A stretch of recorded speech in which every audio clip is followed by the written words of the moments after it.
job done without even having an election right here. And I don't think anybody expected this. Uh, and so maybe we're coming around in this convention where we can get the job done. The first resolution that we have will be resolution number 4.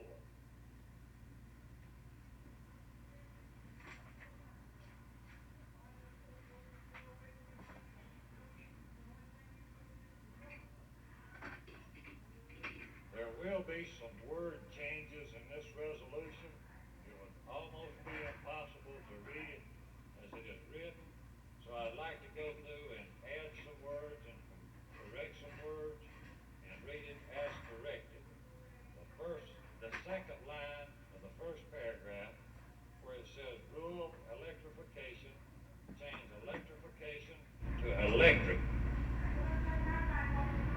The third line of the first paragraph where it says both the living and conditions after living.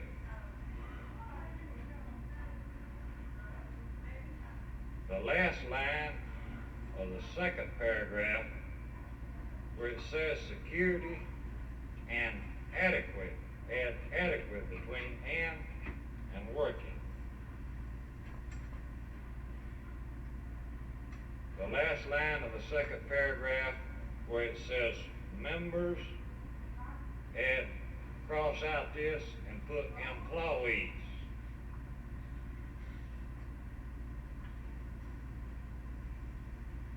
The last paragraph, second line, where it says REA until and unless, mark out the and unless. Just mark it out. We'll read the resolution as it was reworded.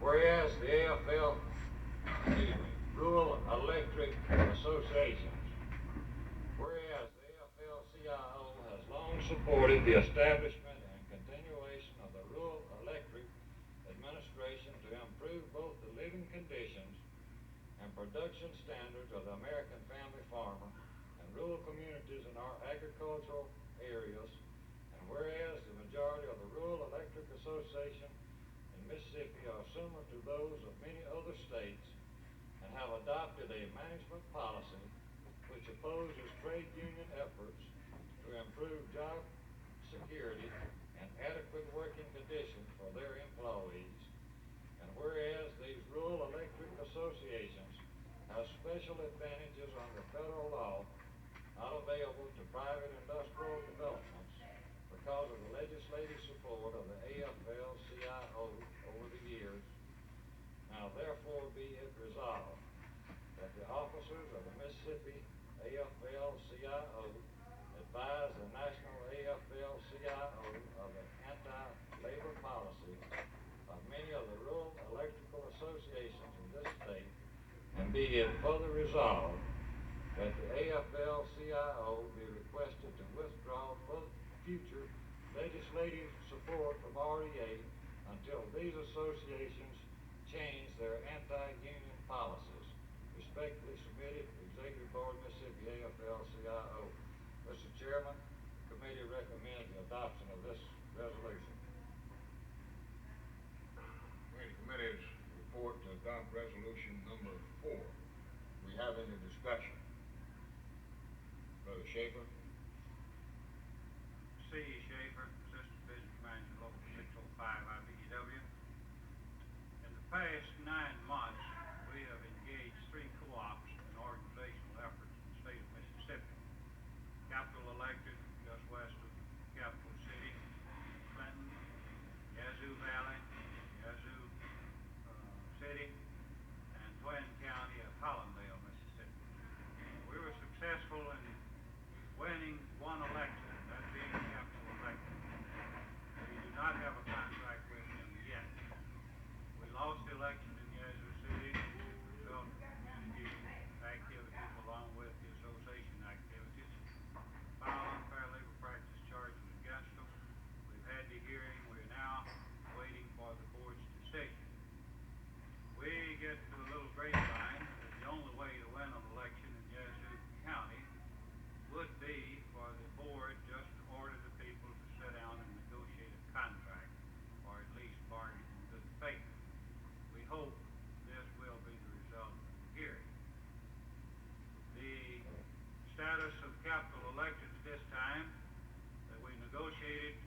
until the time expired to file unfair labor practice charges. We did not reach an agreement.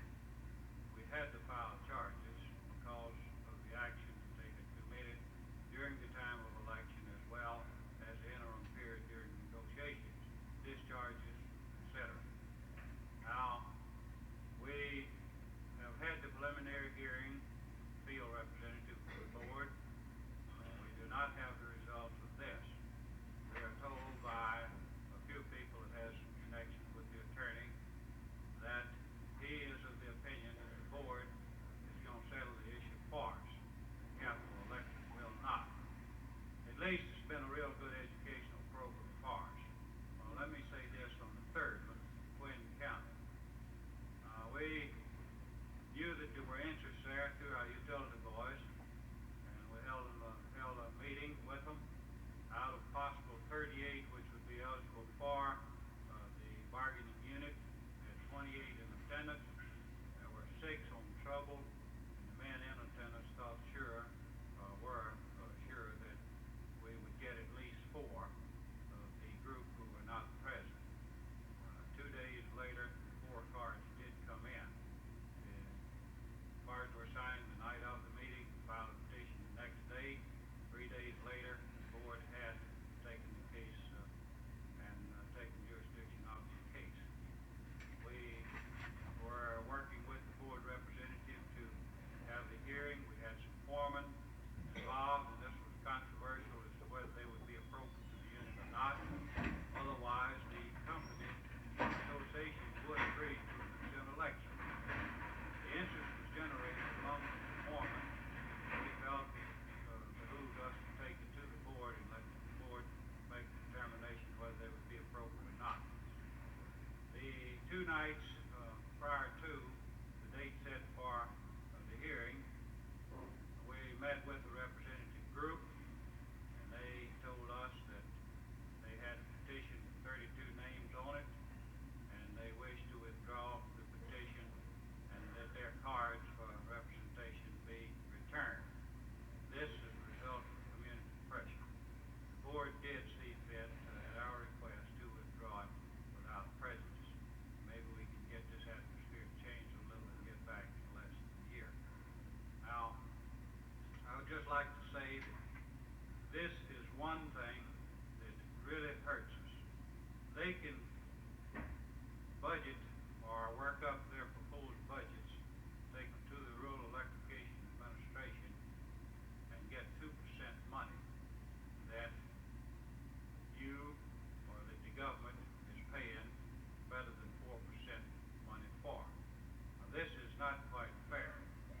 This is another thing.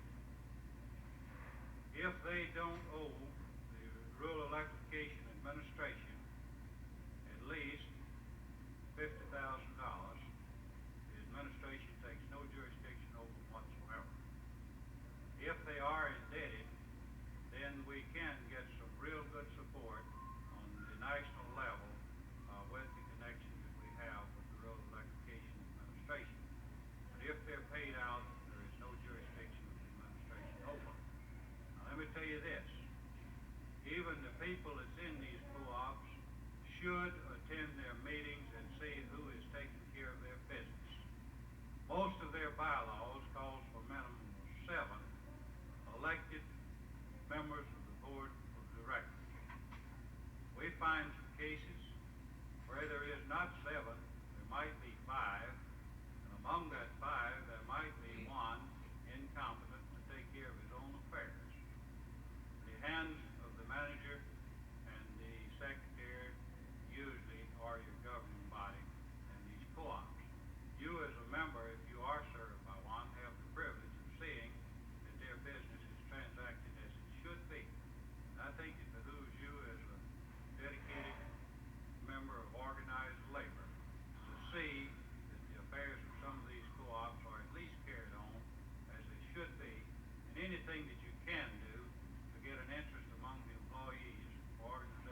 Shaver. Mr. Stanley, you want to?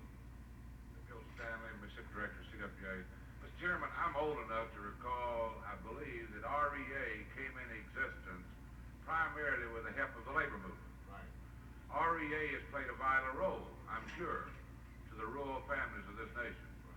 But these people who damn federal programs, yet they want all the federal subsidies they can get, I think we ought to do what the resolution says to assist our good brothers in the IBEW with their problems. One of the things that Yazoo Valley Electric Association, or whatever it is, will feel the pinch is when they start getting this cheap money cut off. Right. And they may be more inclined to deal more reasonably with their employees who contribute to that profit. And we ought to exercise our influence and our pressure with those people in Congress to lend these good brothers all the assistance, and I would urge adoption of this resolution. Mr. Stanley. Any further discussion? Resolution number 4. We wanted to get a little discussion on this so you people would understand what this resolution is about, what the real problem is. Ready for the motion or ready for the question? All in favor of adopting resolution number 4 signify by saying aye. All opposed? Motion carried and so ordered. Brother Bound. Our next resolution will be resolution number 8.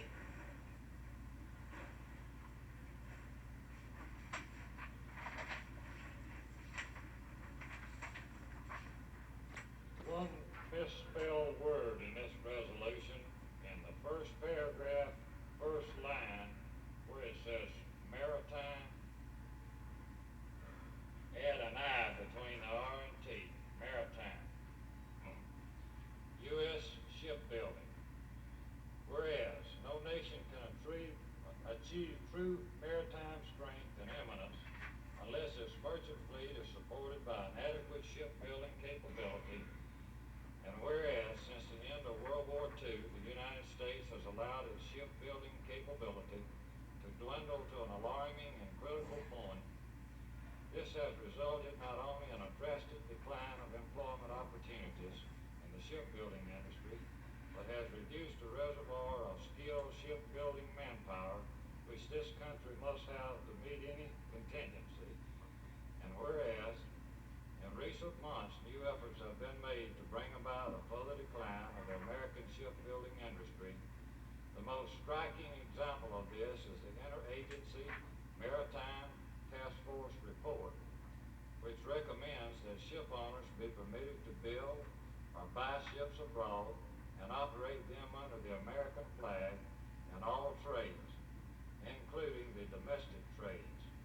And whereas the Jackson County Central Labor Union firmly believes that an adequate American shipbuilding industry is as essential to the nation's military security and economic well-being as is an adequate American merchant fleet, and whereas the building of ships abroad would further aggravate our balance of payments problem, therefore be it resolved that the Jackson County Central Labor Union rejects all suggestions for building ships abroad and urges that any federal program developed for the merchant marine must be predicated on the requirement that all vessels under this program must be built in American yards, and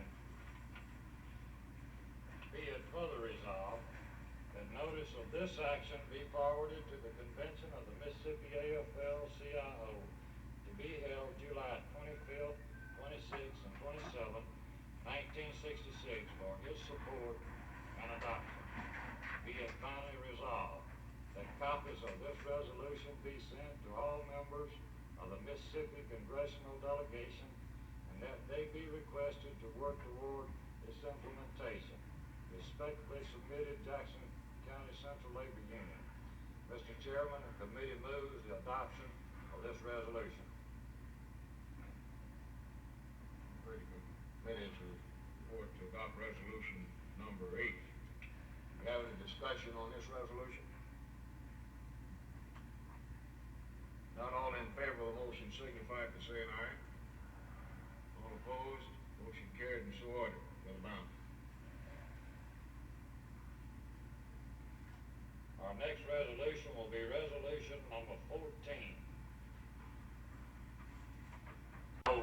words in this resolution.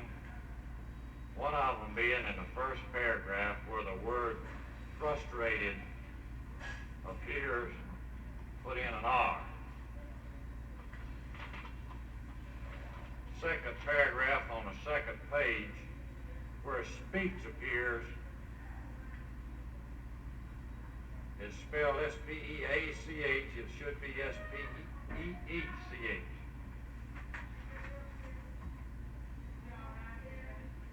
The second paragraph from the bottom, where it says, whereas Congress must examine, add the word inequality, where it says equality, and mark out N2.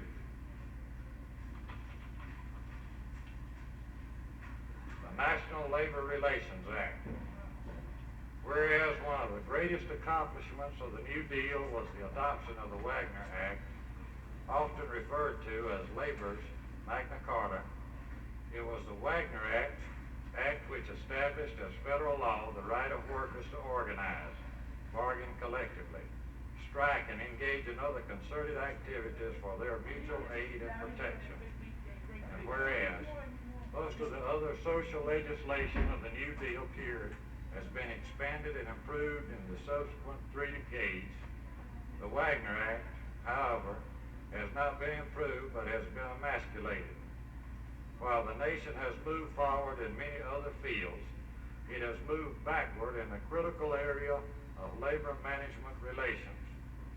Today, it is all too clear that the rights purportedly guaranteed to workers by federal laws are being effectively frustrated by anti-union employers, and that workers, particularly the unorganized, have been left to the cold comfort of paper promises. Moreover, the coverage of this act has been contracted while it should be expanded. Too many employees are still entirely denied even the weak protection of the act. And whereas this near total frustration of the National Labor Relations policy is recognized by the chairman of the National Labor Relations Board, in a recent speech he declared, the national labor policy still meets determined challenge and resistance. The preponderance of cases filed involve clear violations of well-understood sections of the law. Why should we, 30 years after adoption of congressional policy to protect the right to organize, still find companies firing people for trying to form a union? Yet this is the great bulk of work that comes to the NLRB in 1965. And whereas the National Labor Relations Act and its administration by the board and the courts suffer from 4 glaring deficiencies. First, both representation proceedings and unfair labor practice cases encounter inordinate and interminable delays. Some of these delays are written into the Act by Taft-Hartley and Landrum-Griffin amendments, which must be eliminated. Second, the remedies against employer unfair labor practices are feeble to the point of inanity. These weak remedies, available only after years of delay, invite violation of the Act by unscrupulous employers. Thirdly, labor's economic weapons, which under the Wagner Act often suffice to restrain employers from illegal acts during an organizing campaign and from bad faith bargaining, have been blunted by the unfair restrictions imposed on legitimate union activity by the Taft-Hartley and Landrum-Griffin Acts.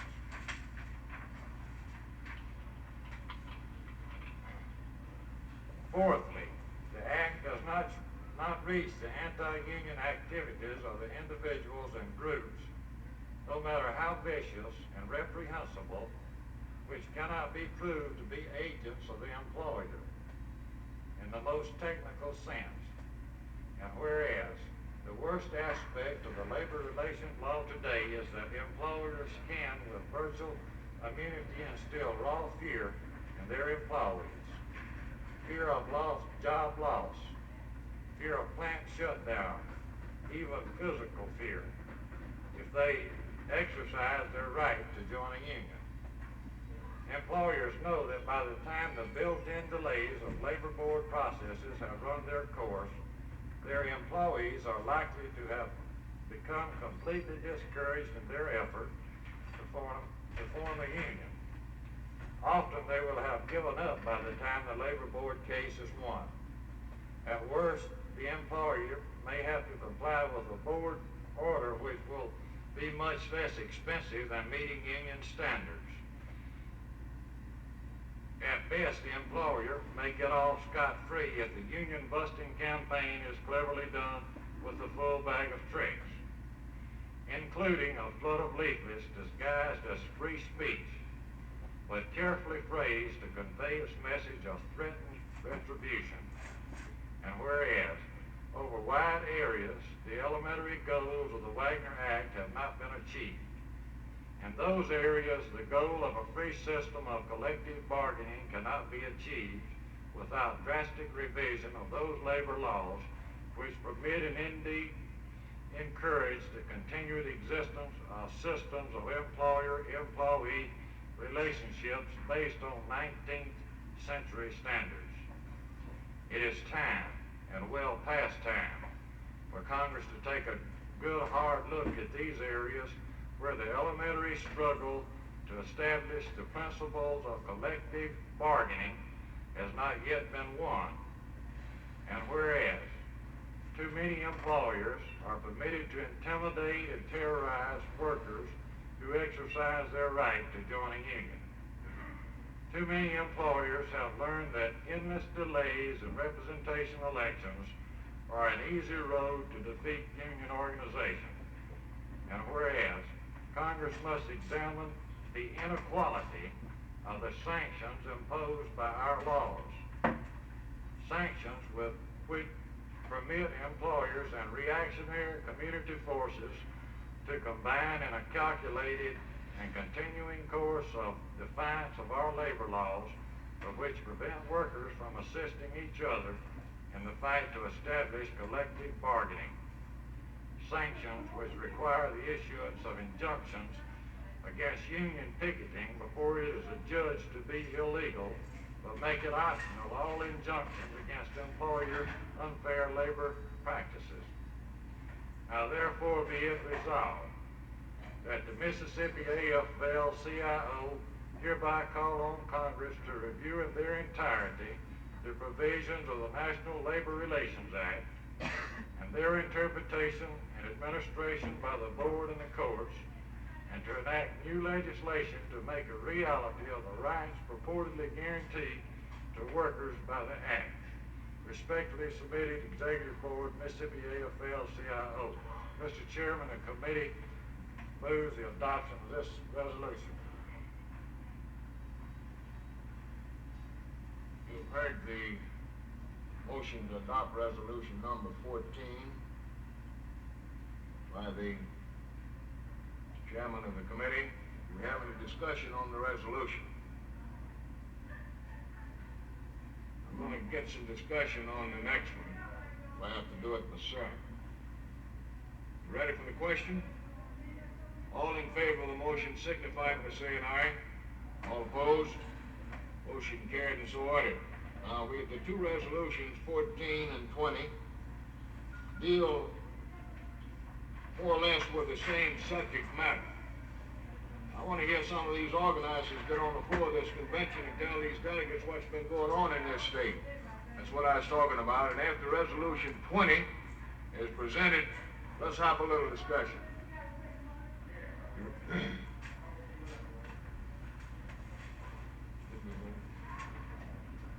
don't believe I put the vote, did I? Did we? Okay. Chairman Brown. Our next resolution will be resolution number 20. There is no corrections to this resolution. Taft-Hartley amendments. Whereas passage of the Wagner Act by Congress 31 years ago revolutionized labor management relations in the United States and made possible the growth of a strong, effective labor movement, the result was enormous economic and social progress, not just for wage earners, but for all Americans.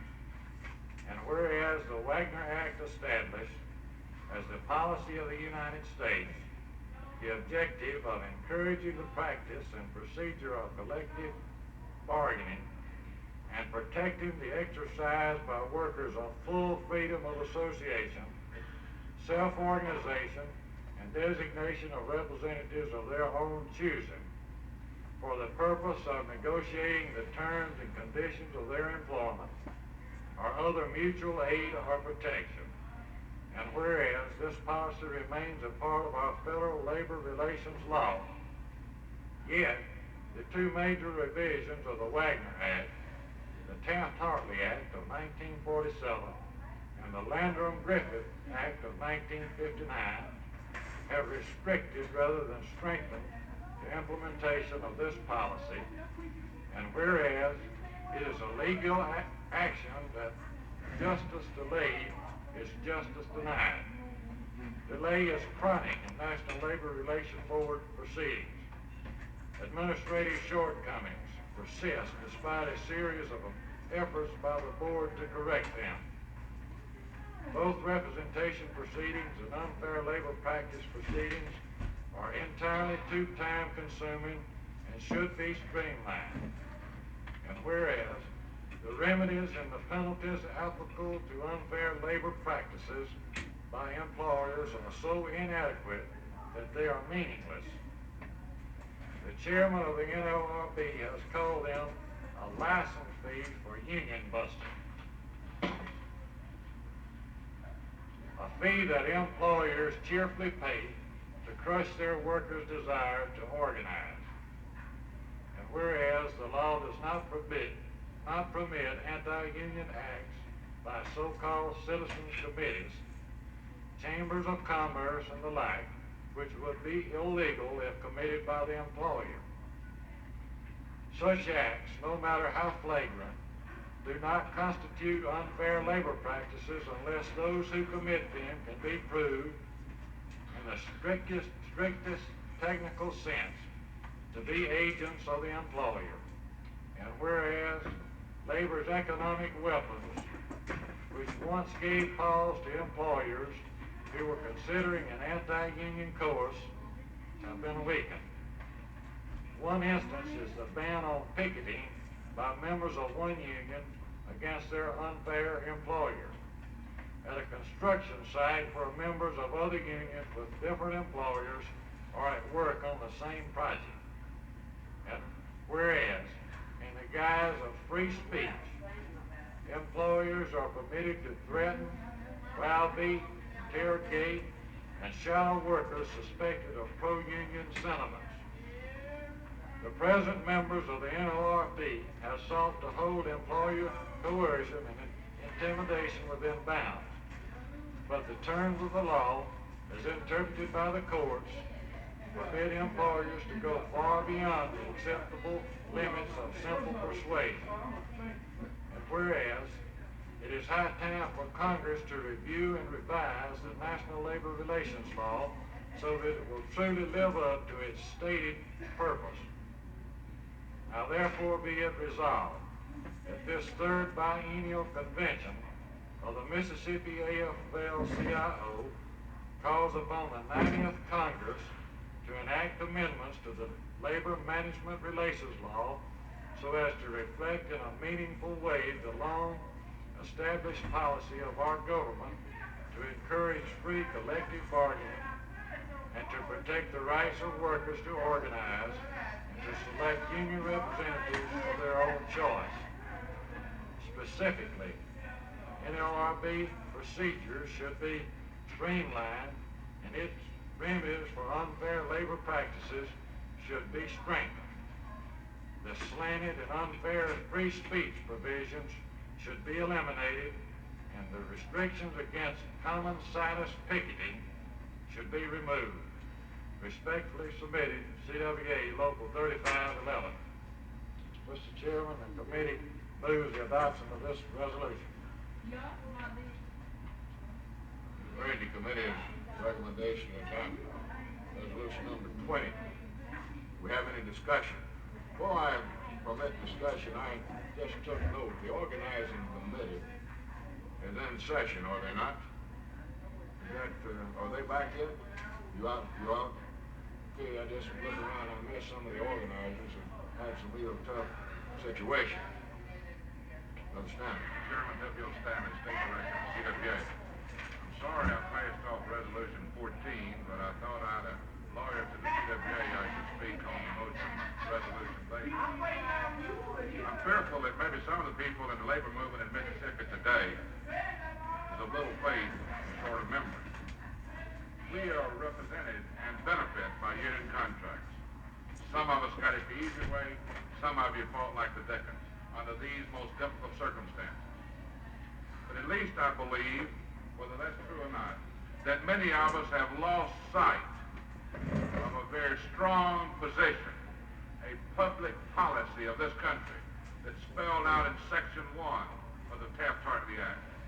And that Section 1 provides that, in essence, in the interest of the flow of commerce, that the federal government, as a policy of the federal government, the purpose of the act is to encourage collective bargaining. And you don't have collective bargaining until the majority of the people want a union and demonstrate through the procedures that they want one. But as the act has been interpreted by the courts, and with a weakness in the act, not only myself but other people who are organizing are finding these kind of problems. Ray Smithart and his rubber workers are not the only one that meets in a cow pasture with a bull. We meet in pine thickets. We meet in lakes 4 miles from any house out in the country because of fear on the part of these people in Mississippi, and that's where I could find them. It's true all over the country, of losing these $1.25 and $1.30 an hour jobs. Sometimes I wonder where we got all the Congressional Medal of Honor winners. But be that as it may, they're fearful because of the boss spying on them. They're fearful because of their creditors spying on them. In Forest, Mississippi, for a brief example, a girl who was discharged by her employer, one of the most beautiful 883s I've seen. Simple matter, when he gets ready for the board agent to interrogate her, for the board agent, an agent of the government who is supposed to administer this law that has as a public policy to encourage collective bargaining, her husband's employer, mind you, where he had a job making $35 a week, called him in and said, if your wife gives testimony to the National Labor Relations Board, then I fire you from this job. And then she got word about that little Jim Walter house and 4 kids out there on that $35 a week. So she would not prefer charges. She would not give testimony before the board. And those are the kind of things that cripple us, and the present law permits, in spite of Section 12 of the Act. Now, we need to do something to benefit these people, these masses that are unorganized, most of whom want union representation. They want the standards of living that you enjoy. They want to have the economic security that you have. They want the industrial democracy that you enjoy on the job simply because you have got a union. And with the public policy of this country being stated what it is in Section 1, then the rest of the Act and the court's administration has got to be cleared up so that these people can have the things. Why should the boss be cut loose free with all of his high-priced, outside, professional, union-defeating lawyers to gut the worker? Why should he be permitted? And I think it's high time Congress did it. Or why should I'm from an industrial union, but why should the Congress of the United States allow such a shameful disgrace to exist in the law as the ban on common-sided picketing, where our good friends in the building trades, who have got a legitimate legal law, all the moral reasons in the world to picket, but because of some fault in the law that Congress has been haggling with for years, that they're not able to picket. And there are people here from that type union that can talk to you more in detail about it. I think it's high time that there's some meat put in the law. When one of these employers who hires a firm like Coleman and Lang or Sullivan and Keyes with their infamous anti-union busting lawyer Future Liar or Future Lay or whatever his name is, they know what they can do and they know what they can't do and they know what's 8A1s and they know what's 8A3s. And brothers and sisters, when they can be permitted under the law to advise their clients to do all these things to create this fear, to destroy the opportunity to seek a union election. When they're permitted to do that, I think the employer ought to then be, the union ought to be automatically certified as a bargaining agent because they know better. They've got smart enough lawyers to advise them, and there ought to be some teeth put in this law. And I don't think we ought to give just lip service to it. Let's do something about it. Thank you.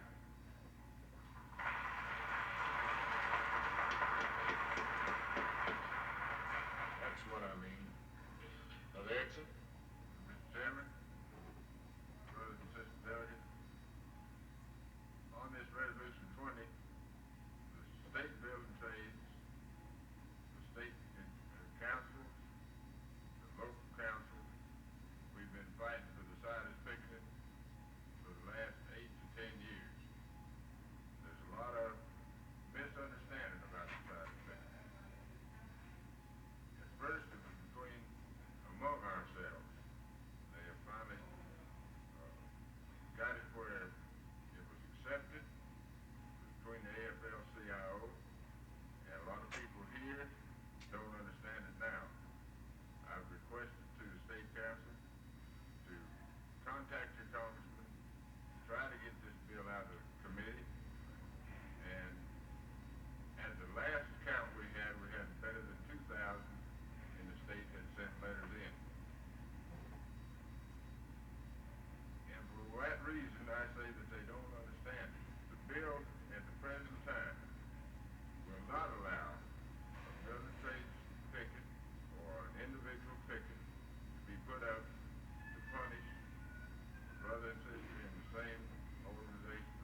discussion?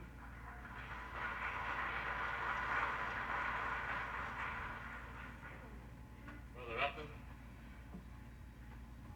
C.R. Upton, Gardeners, 1471 Jackson. I just like to elaborate just a little bit on what Brother Erickson said there. Because we have been faced with that many a time. Now, the general contractor gets the job. The carpenter, they have an agreement. The plumber probably has an agreement. The painter, the electrician, he lets us work for the non-union man. Now, we think in the building trade, and I think you think that too, that the electrician ought to have the perfect right to picket that non-union employer on that job. But under the interpretation of the court, they say it can't do it. Now, that's not true in these plants out here, because the only thing that they do in this plant over here, they can't stop you from fixing and organizing that plant, but he stops you from mass fixing or from violence. But not so with us. And then if the other trades, the carpenter, he walks off the job, and says, why you off the job? Well, I'm exempt from the electrician, but that's an unfair labor practice. I can't have any exemption from the electrician.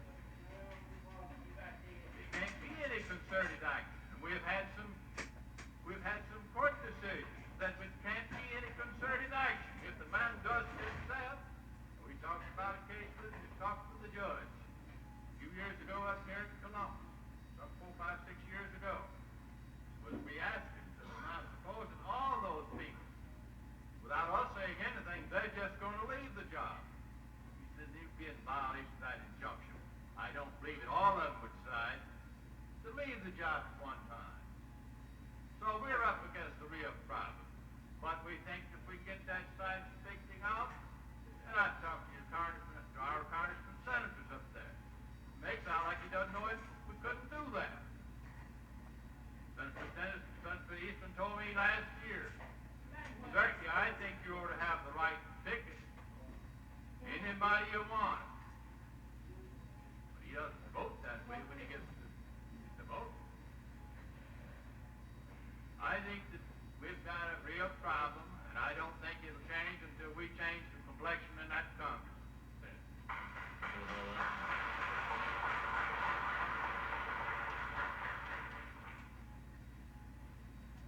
We have any further discussion?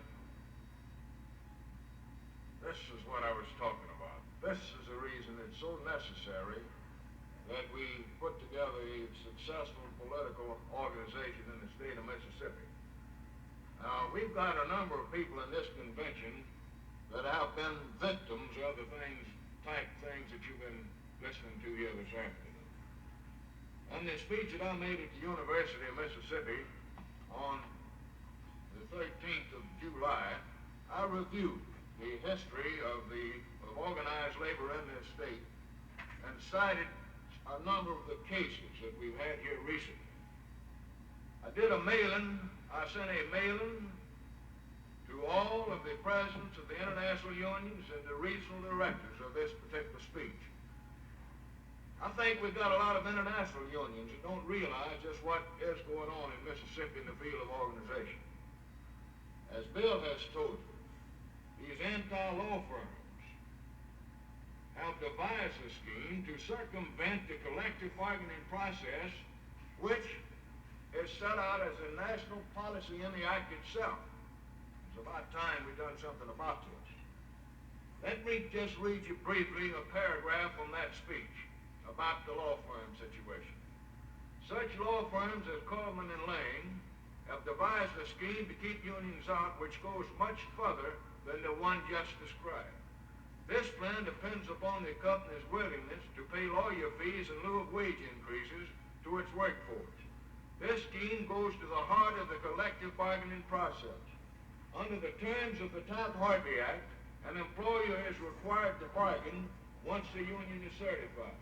However, the law does not provide that concessions must be made.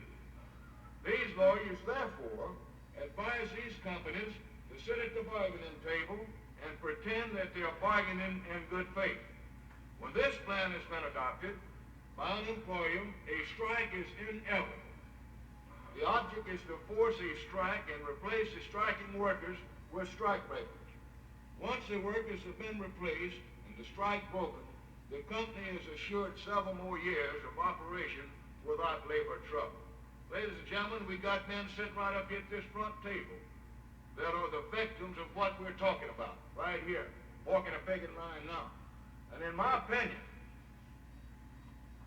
the amendments to the law as outlined in these two resolutions, you've adopted one, would mean much more to the trade union movement in this state than the repeal of Section 14B.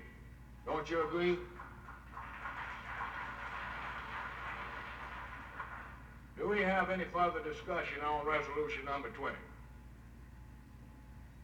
If not, all in favor of the motion to adopt resolution 20, say aye. All opposed? Motion carried and so ordered. Now, it's 4:15, and I've been checking over our schedule. In view of the fact that we won't have to take up that hour and a half for the election tomorrow, I'm of the opinion that we can complete our business, adopt the resolutions and so forth that you haven't yet acted on, and be on schedule and knock off as outlined on the agenda. If you'd like to do this, I'd entertain a motion that we adjourn after we make the announcements. You've heard a motion that we adjourn until in the morning after we make the announcements. Now, we got several announcements to make. I'm not going to put that motion now until the announcements are made. Brother Clark, president of the Meridian Central Labor Union, has asked me to call a meeting for him of all delegates from the 4th Congressional District. Whereabouts did you want to meet, Brother Clark? Is he in the hall now? Down in the front here?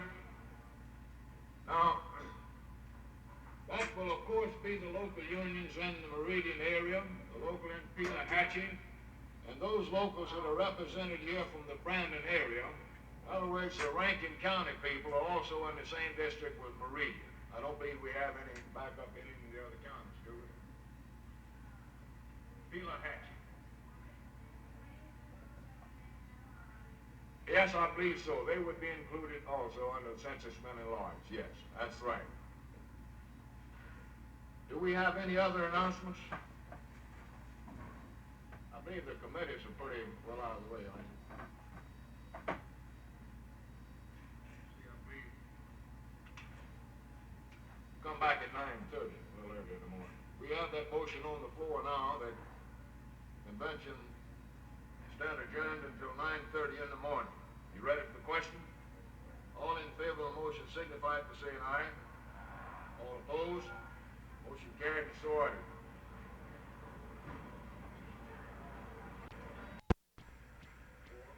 The hall. We want to advise you of a change in the agenda for this morning since we don't have to elect officers today, let's put it that way. We have a little time, then, and I thought I'd move up one of the speakers this morning. It appears on the program this afternoon. Stanton Smith, we'll try to get him on about 11 o'clock. That means that we can move the whole afternoon program up if we can get our speakers here on time. Now, we got the State Secretary Treasurer on at 1:35, which shouldn't be a problem. Mr. Kircher gets you on time. If he's here, he probably is already. We can bring him on about 2 o'clock, 2:30, 15, something like that. And if we're lucky, we should get the convention over with at least by 3 o'clock. We're going to try to use up as much time as we can. We're going to try to take advantage of that time as much as we can.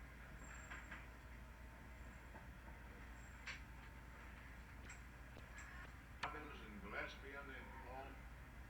Need to get the chairman of those committees up here. Ready to report this morning. I'm not going to recess like we did yesterday.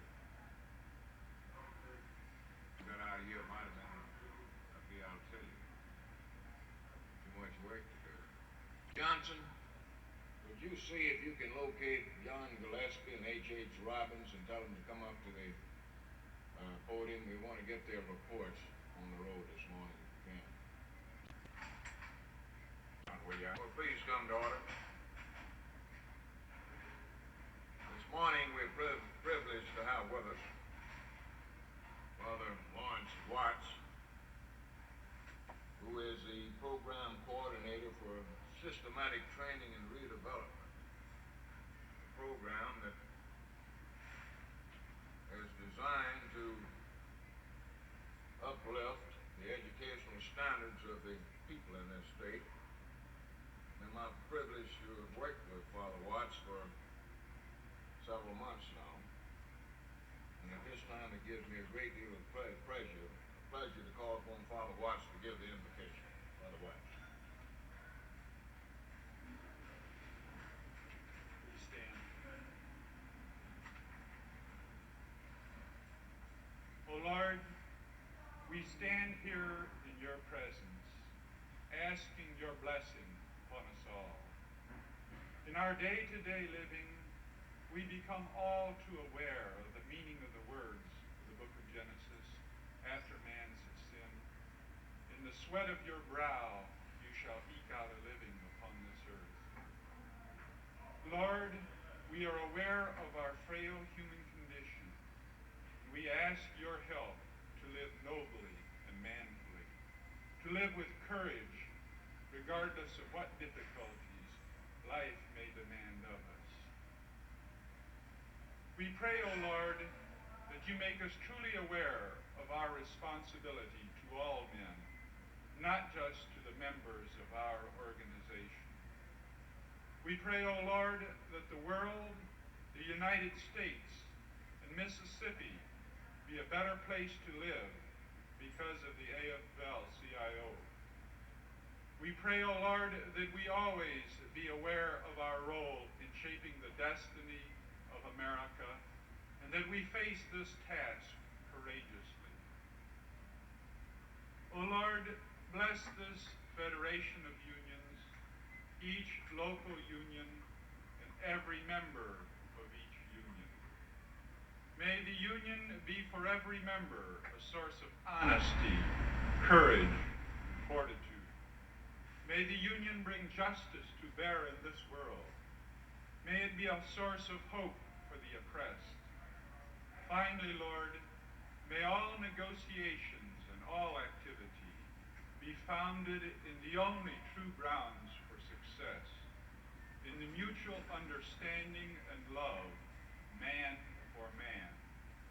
This we ask of you through our Lord Jesus Christ, your Son, who lives and reigns with you in unity of the Holy Spirit, God, forever and ever.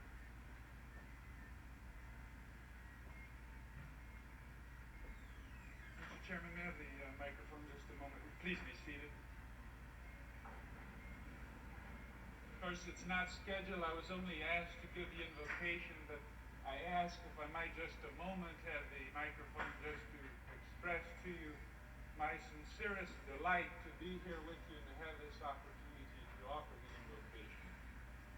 My delight, because, first of all, because of the fine esteem that I hold of your organization, and particularly, of course, Mr. Claude Ramsey, Mr. Knight, whom I've had the opportunity to work with, more recently much more, to express certainly to them my sincerest gratitude before you all, but also, in more particular, just to say this of your organization, the fine things that it has done and the fine things that it can do. That I think this is important, and this is significant, the fact that labor in the United States has and is facing up to basic issues that come to face us, and that regardless of what situations do come, I'm proud and I admire labor for the fact that there is a voice.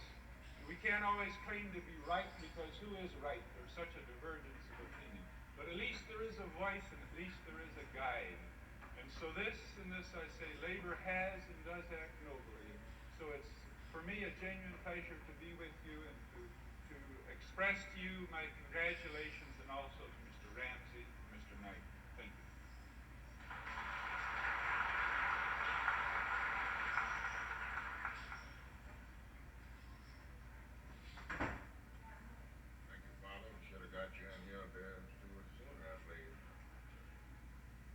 do appreciate those remarks, Father.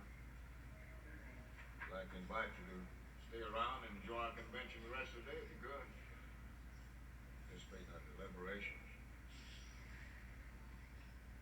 We have an old friend with us here this morning. I told him that if the opportunity presented itself, I would like to give him an opportunity to have a couple of words to say. And we do have a little time this morning, so I'd like to afford Brother Carroll, former director, regional director of the Lady Garment Workers Union, opportunity to have a few words to say before we crank up and get into the resolutions.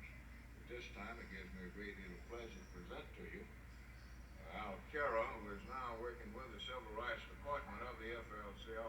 Brother Carroll.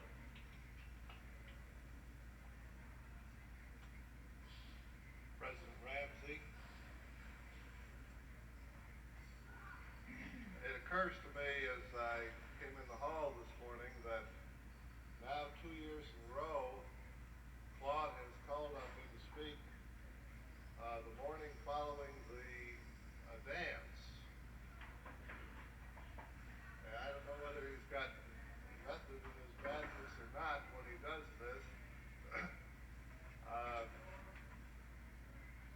I retired fairly late myself, but as the sun was rising this morning, delegates were still returning from the party,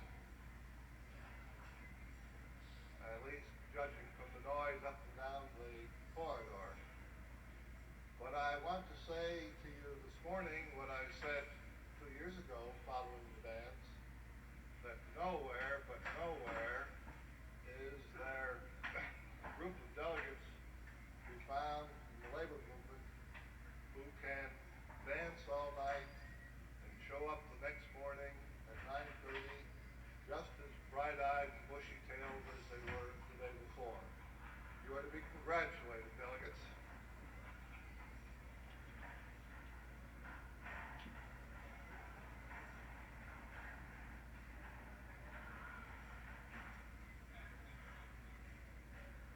The convention in its action yesterday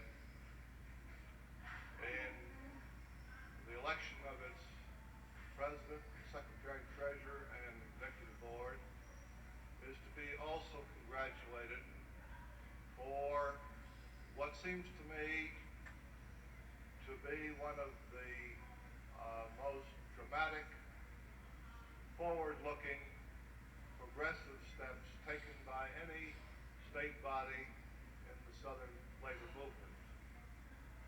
The impact not only in terms of what it will enable you to do here in Mississippi, but throughout the length and breadth of the land is, I think, something to pause and take note of. And in the fight that you've had here in the last 2 years and the days ahead, certainly you have strengthened your organization, the work that you will do at your locals, organizing, politics, and legislation, beyond any knowledge that you may have now. You will find this period ahead, it seems to me, on the basis of your action yesterday, the support that you've given Claude and the officers of your federation. You will find this to be one of the most important milestones in the history of Mississippi organized labor. When I spoke to you 2 years ago, it was as Southern Director of the International Ladies Garment Workers Union. And since that time, I have been asked to take on a job which it took a while to find somebody mad enough, crazy enough to attempt it. And I thought maybe just for a moment or two I'd tell you why. I had worked as the Southern Director for the garment workers for some 15 years out of Atlanta. Never once during that 15 years did we not have a major strike. During that period of time, I increased the membership of our union in the South about 400%. Managed to spend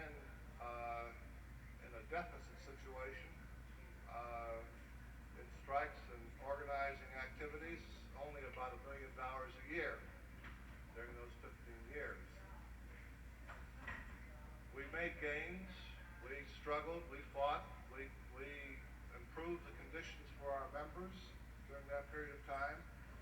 And yet the significant thing was that at the end of the 15 years, we were relatively worse off than we were when we started. We had more unorganized plants than we had organized, a greater percentage were unorganized, and it occurred to me that, in effect, all of our efforts were spinning our wheels, so to speak. We were on a treadmill, trying desperately to keep up with the industrialization of the South in the apparel industry. And there was a reason for this, I discovered. That the social and political and economic climate of the South was such that unless we addressed ourselves more energetically to that basic problem, that all of the little things that we did, all of the peace rate settlements, and all the grievance settlements, and all the contracts, and all the organizational efforts really would not pay off in terms of building a solid organization unless we got at the basic causes for our difficulties to begin with. So it was that when the AFL-CIO set up a southern office of the Civil Rights Department, I took this job, not moving from organization or politics or legislation or collective bargaining at all in my view, but really addressing myself to what is the number one problem facing the labor movement and working people in the South. Bill Schnitzler has talked about it, and Claude has talked about it, and that is essentially that we as workers have been continually diverted from expressing our economic and political needs by the use of the race issue against us. White worker against black worker against white worker, and this is a southern problem, not just an exclusively Mississippi problem. It was the kind of thing which Schnitzler talked about the other day when he said industrial plantationism. That what we were moving into was an industrial South based on management geared up to operate on its workers like the plantation owners do on their workers. Using all the devices, all the systems to keep our people enslaved. And so it was with this kind of idea that I agreed to move into this whole area. Now we're in some fundamental changes here. We got reapportionment in the process, and this is shaking the old line power structure to its very sources. You've got the end, for all practical purpose, of the restriction on voting. And in Mississippi, this is not just a Negro problem. This is a problem for white workers, and you know that most of our members did not vote under the old restrictions. They were discouraged from voting under the old system. You now got the freedom to register and to vote with the end of the poll tax system. The impact of these changes can be readily seen in Florida with the last gubernatorial election, in South Carolina in the senatorial election, in Virginia, whereby a coalition of workers, liberals, and Negroes, we have in one fell swoop removed the two most anti-union, anti-worker rascals from this House and Senate of the United States that we have, barring none, even some of the people in Mississippi. Those men were of such enormous power that it is almost beyond belief what they could do to us as workers. And we have, in the new political situation, gotten rid of Mr. Smith and Mr. Roberts. We are about in Georgia to witness in a gubernatorial race another forward step in the progress of working people here in the Southeast. All these things are possible now because of the magic of reapportionment, in which you begin to vote people instead of pine trees, the end of poll taxes, and the relative freedom to get out and register and vote. And it's in this situation that your organization now can move ahead. And then it's not just a narrow political thing in my view. You need the kind of atmosphere politically, legislatively, on down to the local law enforcement, if you will, which permits you to engage in free organizing without harassment, without all the tactics that have been used on us in the past, and in free collective bargaining without the pressures from the reactionary politicians and their lackeys in the police forces. Now, let me address myself just to one other point, and then I will close. You've heard much about the whole thing which is called the Black Power issue. It is still, if you've watched television the last few days at all, it's still being argued and debated among the national civil rights leadership. I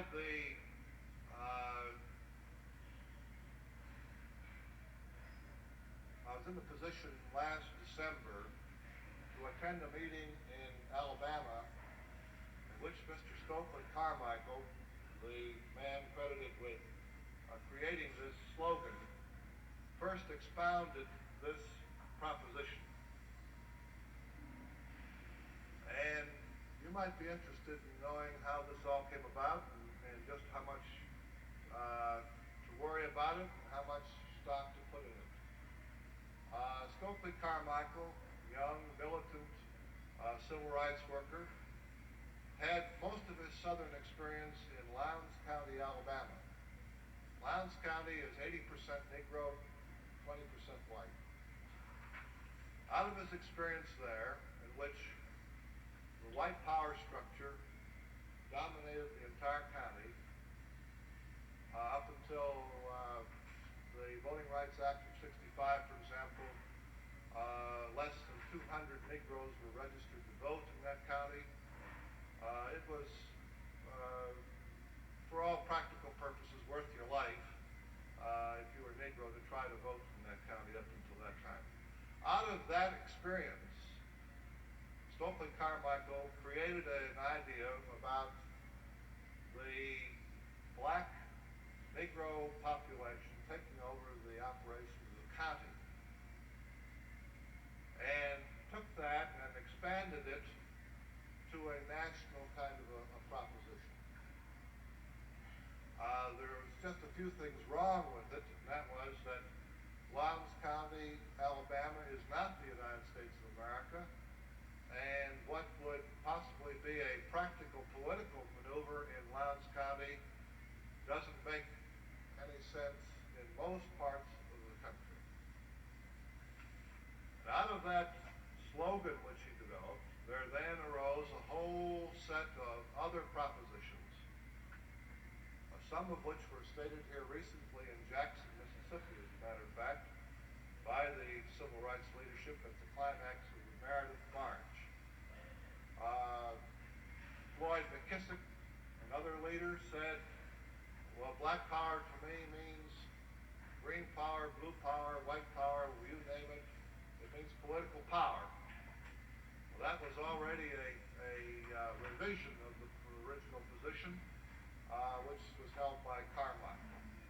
But I want to take a moment before I close and read to you what seems to me to be the most outstanding, definitive statement on this whole problem, because I think you need to know what the more mature, more realistic, more forward-going, more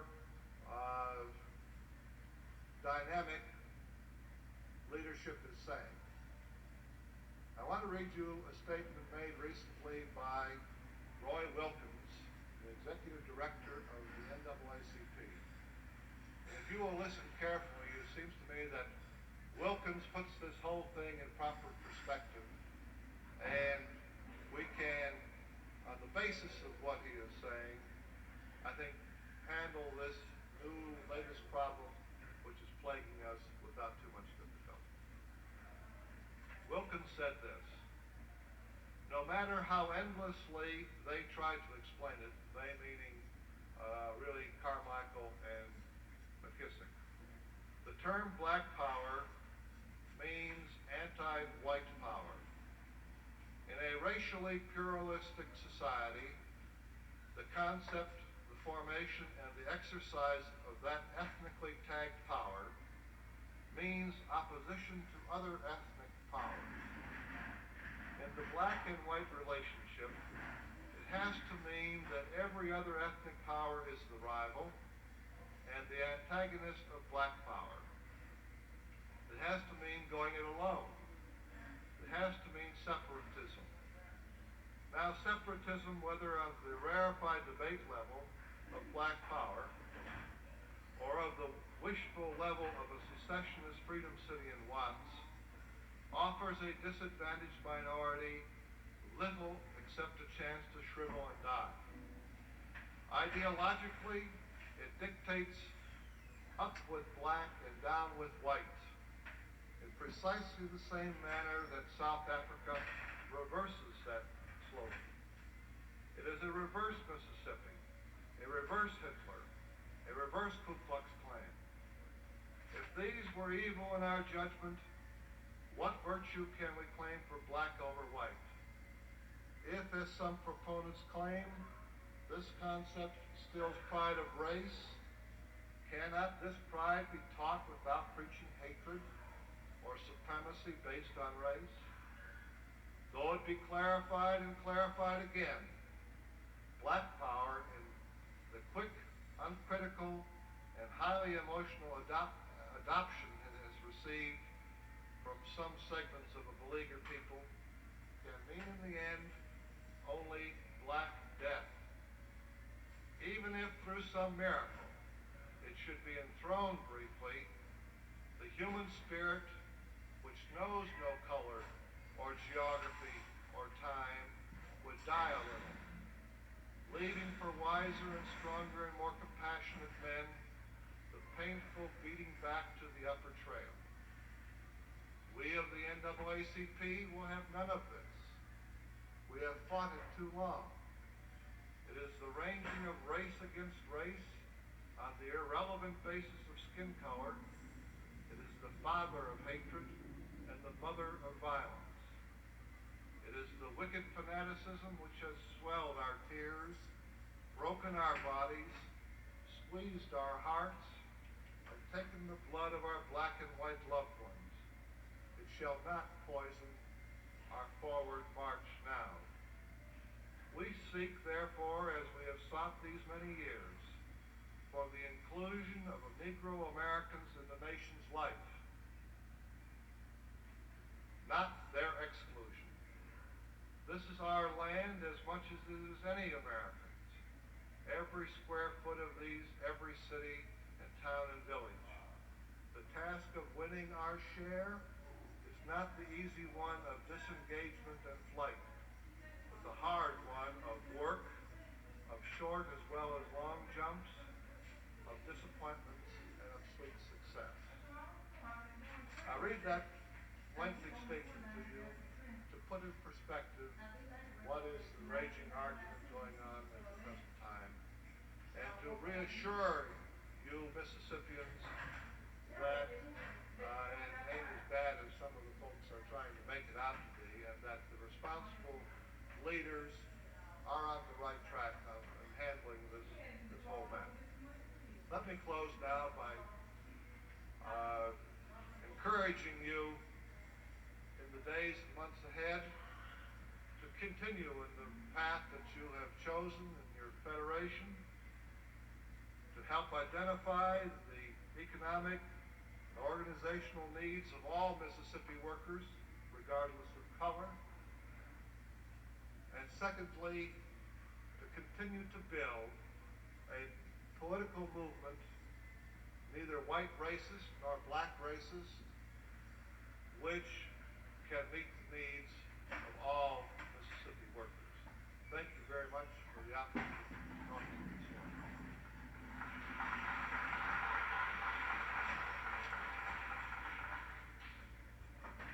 Thank you, Al. Let's see. The Credentials Committee is ready to report, Brother Smith. I'd like to get your report out of the way from the ball. Oh, we hear a lot of talk about black power and white power and all kinds of power. You know, the power that motivates this state is green power. Folding kind.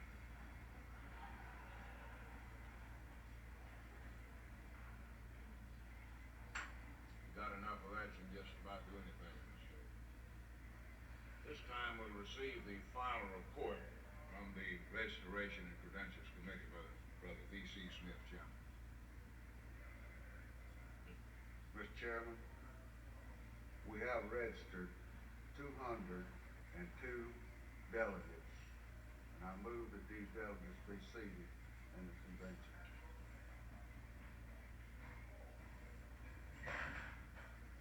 You've heard the committee's report that the delegates that have been registered and given badges be seated in addition to the ones that were seated earlier. We have a discussion on that motion. Not all in favor of the motion signify by saying aye. All opposed? Motion carried and so ordered. I guess your committee is now ready to be discharged, Brother Smith. I'd also like to report that we have 40 visitors registered, and the committee is through, Claude, and we would ask that we be dismissed, but I would like, before you dismiss the committee, I'd like to extend my thanks to the people that work on this registration. And thanks from the bottom of my heart for a job well done. Let's give them a round of applause.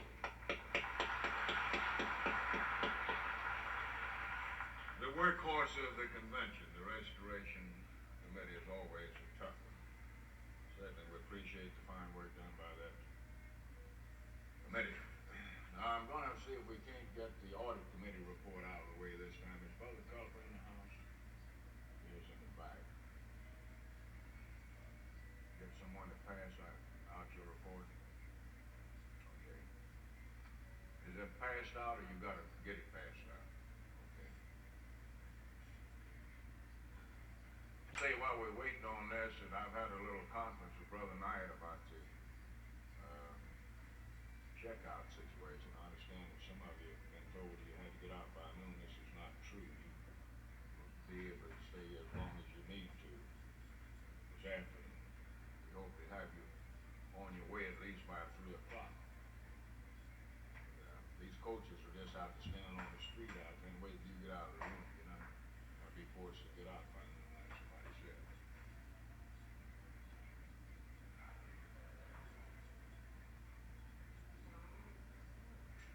I tell you what we'll do here then, since he don't have his report out, he's got his report up here ready to go.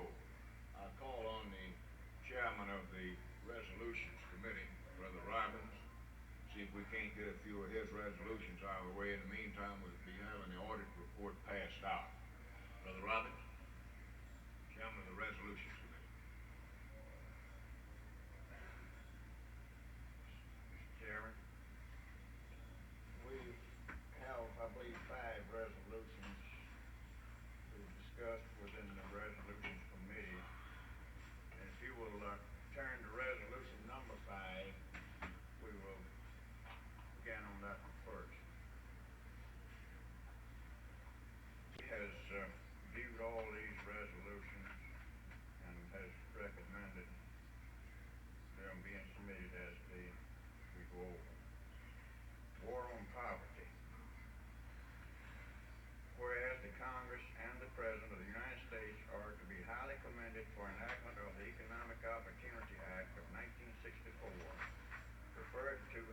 war on poverty. And whereas the purpose of this war on poverty is to help those who exist in poverty to ultimately help themselves through education and training to find adequate employment and thereby provide a decent standard of living for their family. And whereas the war on poverty requires the understanding and support of the entire community if poverty is to be eliminated in our state. And whereas the Mississippi AFL-CIO has always been the champion of the economically deprived and underprivileged. And whereas according to the last census, there are presently 258,549 families in Mississippi earning less than $3,000 per year and are considered living in poverty. Now therefore be it resolved that the Third Biennial Convention of the Mississippi AFL-CIO does hereby urge each of its affiliated members to participate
stepping up this program.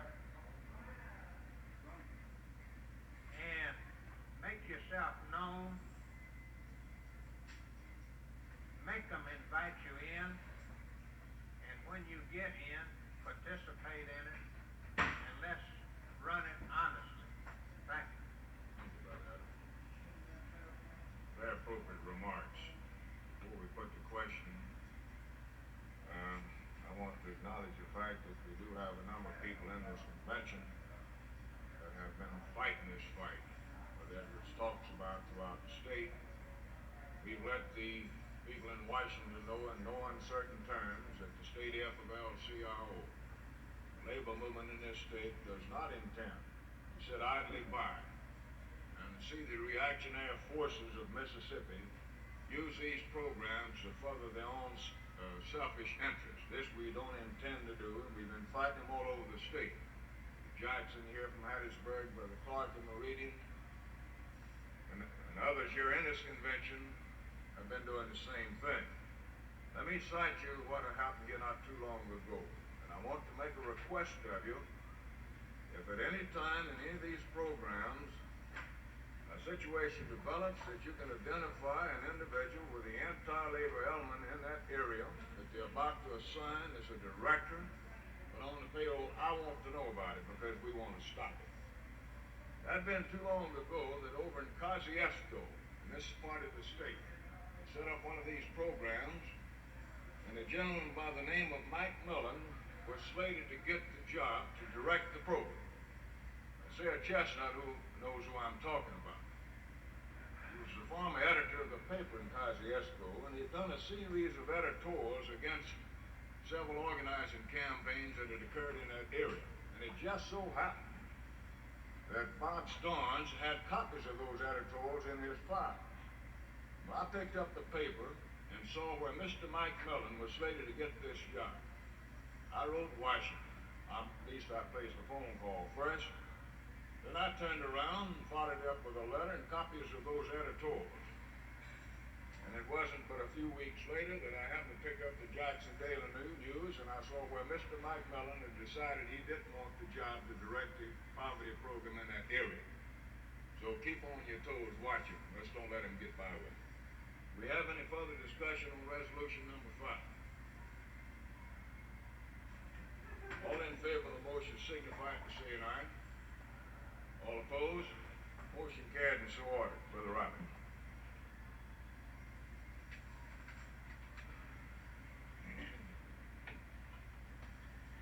Next, we will have resolution number 7. This is one that is of utmost interest throughout the state, particularly in our area. Extremism. Number 7.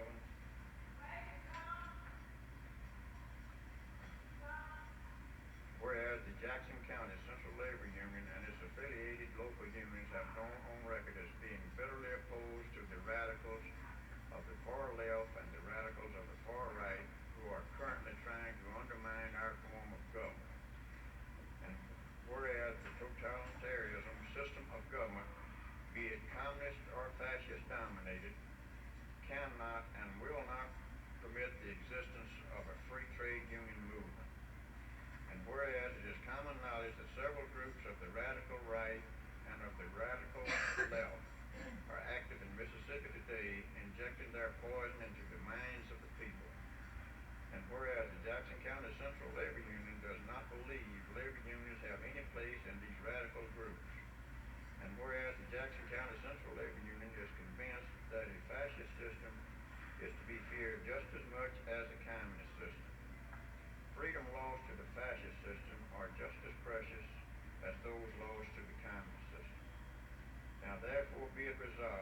7. Do we have any discussion?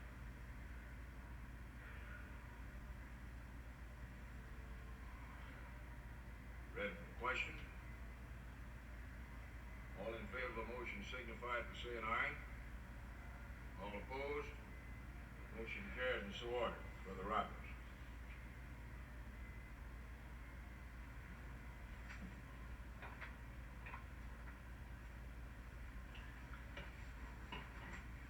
That's resolution number 9.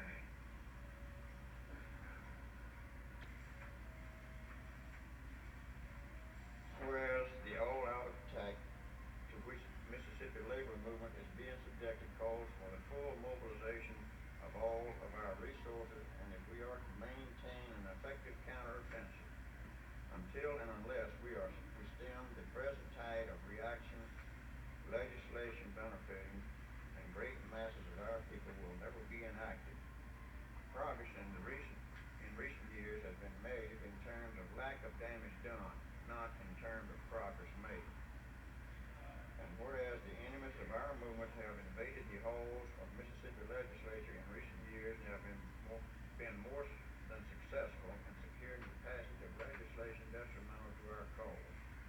This success in itself should be a mandate to the entire labor movement of Mississippi to consolidate its forces into a coordinated political action of legislative program beginning at the grassroots level.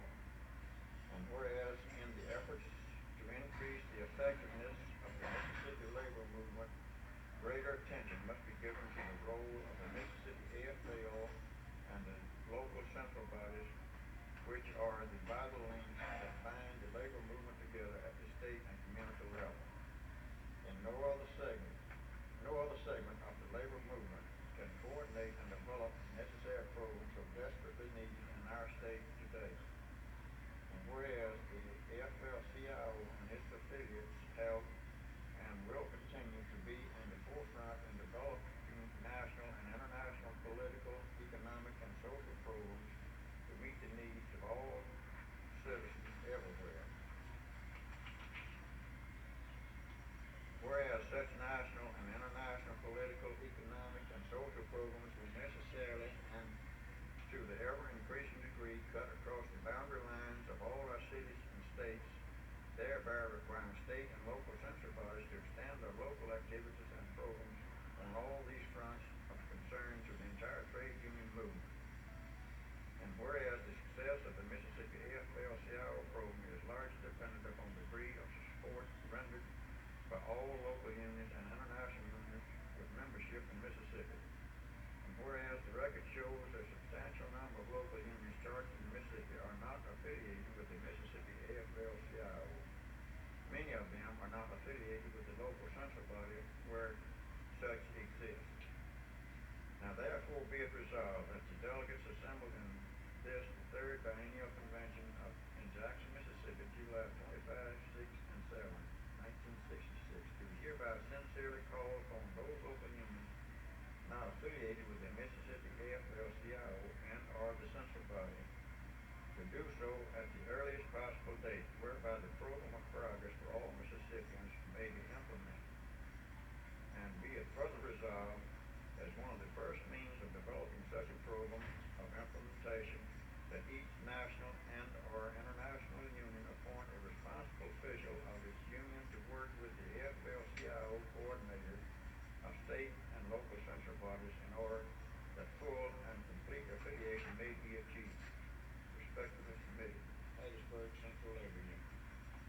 Mr. Chairman, the committee recommends adoption of resolution number 9, affiliation. Heard the committee's report to adopt resolution number 9. Do we have any discussion? This, of course, goes to the heart of one of our major problems. It's the lack of affiliation. It's like trying to fight a fight with one hand tied behind you.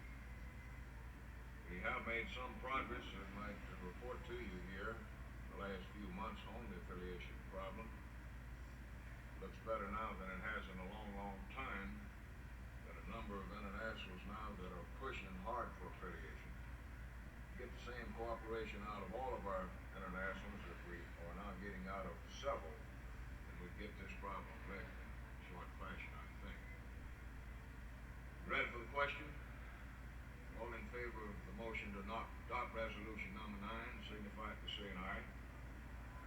opposed? Motion carried and so ordered. Brother Robbins.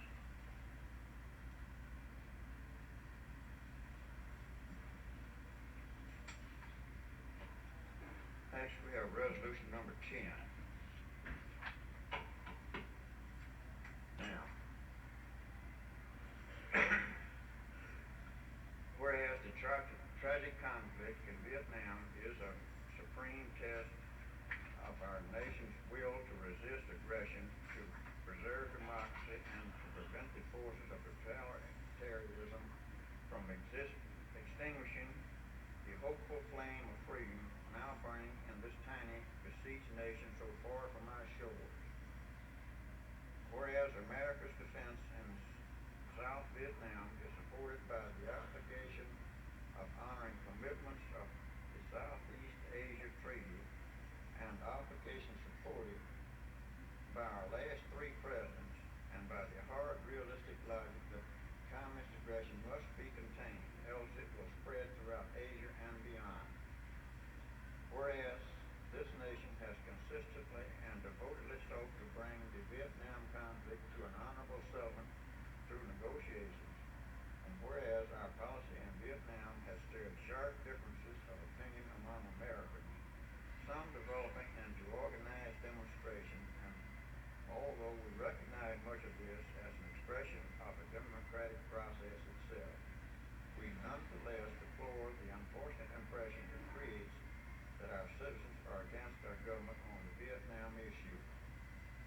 Now therefore be it resolved that the Mississippi AFL does go on record as supporting the Johnson administration. There, change that word Johnson to national administration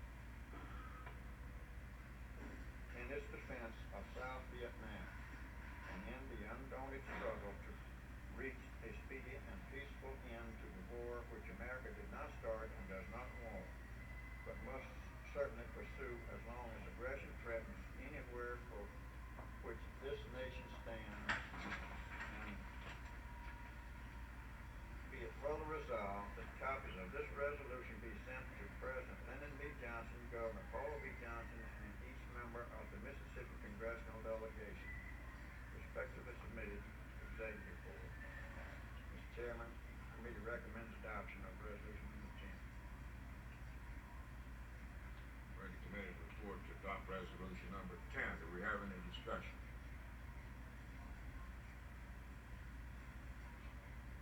All in favor of the motion signify by saying aye. All opposed? Motion carried and so ordered. It took all the talk out of you last night, didn't it? Brother Robbins.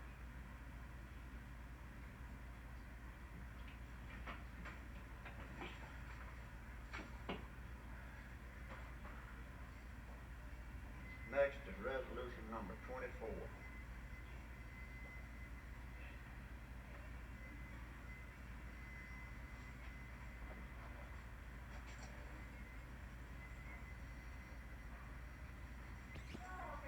Number 24, Brother Bert Bowers. Whereas Brother Bert Bowers, a member, should be, as members there, should be member of the Amalgamated Transit Union in Jackson, a past president of the Jackson Central Labor Union, and vice president of the Mississippi AFL-CIO, is not able to be in attendance at this convention due to bad health. And whereas Brother Bowers has devoted many years of his life to the trade union movement and has done much to make this state a better place in which to live. And whereas the officers and delegates to this convention have missed his presence, advice, and counsel of Brother Bowers. Now therefore be it resolved that the delegates to this convention wish a speedy recovery to our brother and look forward to having him with us again in the near future. Respectfully submitted to Executive Board. Mr. President, the committee concurs with this resolution and recommends its adoption. Ready the committee's report to adopt resolution number 24. To adopt resolution number 24. Do we have any discussion? Say we certainly, I'm sure all of you, miss Brother Bowers at this convention, certainly the members of the Executive Board. board felt that in addition to this resolution, that we should send him a nice hot flower along with the resolution, and this will be done by action of the board in our Monday meeting. We have any discussion on the motion to adopt resolution number 24? Not all in favor of the motion signify by saying aye. All opposed? Motion carried and so ordered. This completes our committee assignment report. Not to be dismissed for the whole time. Robbins says this completes the report of the Resolutions Committee and moves that his committee be discharged with the thanks of this convention. Do we have any discussion on that motion? If not, all in favor of the motion signify by saying aye. All opposed? Motion carried and so ordered. Let's give that committee a good round of applause.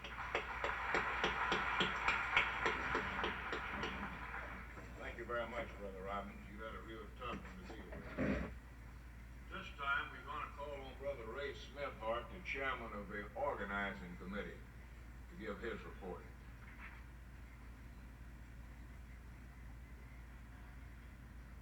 Look for resolution number 16. Organizing the unorganized. Whereas organizing the unorganized workers of Mississippi remain the major unfinished business of all AFL-CIO affiliates in this state. While it is true considerable progress in this area has been made during the past few years, it is also true that many thousands of workers in Mississippi do not enjoy the benefits of the union organization. These unorganized workers in the manufacturing plant are working at substantial wages, working conditions are bad, and job security is non-existent.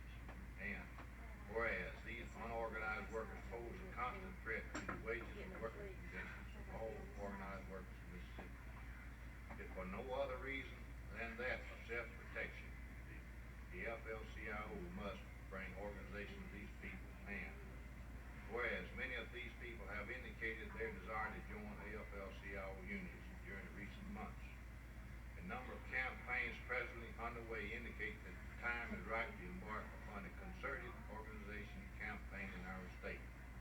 And whereas the Mississippi AFL-CIO, working in cooperation with the AFL-CIO Organization Department, has called a conference in Jackson, Mississippi on July 28, 1966, which is designed to initiate a coordinated organizing effort throughout the state.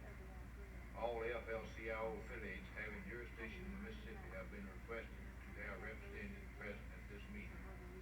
Now therefore be it resolved that this, the third biennial convention of the Mississippi AFL-CIO, does go again on record as to the need of concerted effort to organize the unorganized workers of Mississippi, and pledge all of its resources toward that objective. And be it further resolved that copies of this resolution be mailed to all AFL-CIO national and international unions, and that they be urgently requested to join in this effort. Committee has the resolution be adopted. So moved. You've heard the committee's report to adopt resolution number 16. Do we have any discussion? We've got one, I see a typographical error there.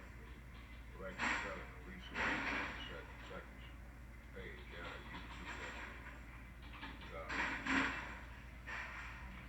We have any discussion on resolution number 16?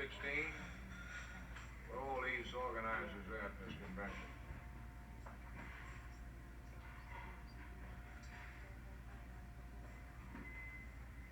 I'm not going to put the question that we have a little discussion about organizing the unorganized workers of this state. I have to do it myself. We've got a number of international union organizers and representatives right in this convention today that's had their brains kicked out in Mississippi. In the past several years, there's a conspiracy existing in this state to abate the law. That conspiracy starts at the governor's office and goes all the way down to your local city and county governments. Part of that conspiracy is the newspapers in Mississippi and the other forces of news media. Now, I'm a little bit head up about this situation because we have people running around the state talking about the need of law and order in Mississippi. I'm talking about the business community, and these same people are doing everything they can to evade the National Labor Relations Act, which clearly states, and was pointed out here yesterday, that the government of the United States in 1935 established a law that said the United States government encouraged the collective bargaining process. And everything's happening in this state except encouraging collective bargaining. I want you to understand this. 2 years ago, when I appeared before the Civil Rights Commission, I pointed out to that commission that the civil rights of people other than Negroes were being trampled on in this state. And it was about high time that the government of our country began to look into this situation. I appeared before the Justice Department last year, went to see the Attorney General of this country about this situation. I don't like it. I don't think you do, and it's about time we done something about it. We've had people shot in this state. Ray Smithart sitting on this podium up here had his car shut up not once but twice in North Mississippi and Ripley. And it's about high time we concerned ourselves about this. The trade union movement in this state is the movement that's going to have to do this job. Nobody's going to do it for us. I just had to say this, ladies and gentlemen. It's been building up me for a long time. Here's a man standing up here, I believe, wants to have a word to say. Whitey Munster is a representative of the Brewery Workers Union. He cut your beer off just before the convention started. To drive the state up, and he comes along and cuts your beer off. But at least you could get one or two brands around here. Now, Whitey knows a little bit about what we're talking about here. They organized 3 beer distributors in Jackson, Mississippi, and the conspiracy went to work. As I told you yesterday, under the law says that you must bargain. They must sit down and bargain with you, but the law doesn't do anything more than that. So they sit down and bargain, make no concessions, force a strike, then try to break your strike and replace the striking workers with strike breakers.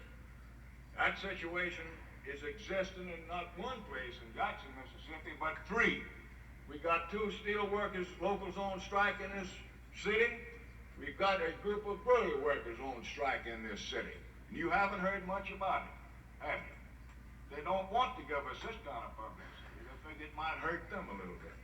Why do you want to have a word to say? Tell them what's happened to your group here. Well, Chairman, I take a few minutes to thank you and the delegates assembled here in the convention for the support we have received.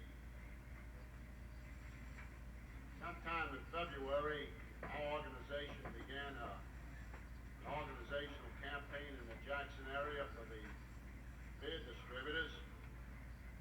We were victorious in these 3 elections. And it seems like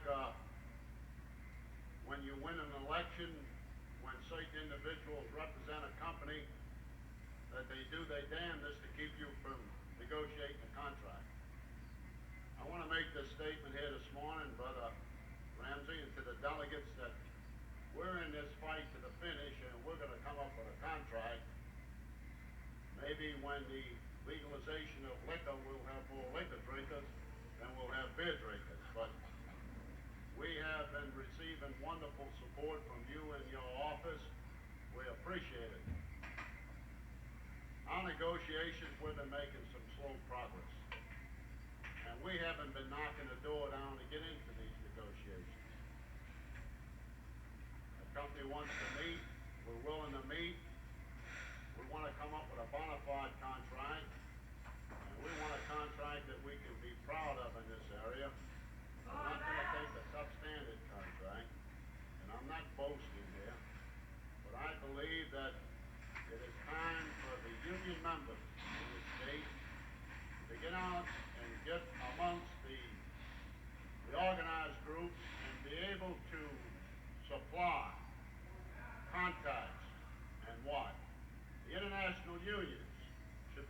tribe in this area. I see quite a few international unions, and mine was one that was missing amongst the organizational field. The potential is great.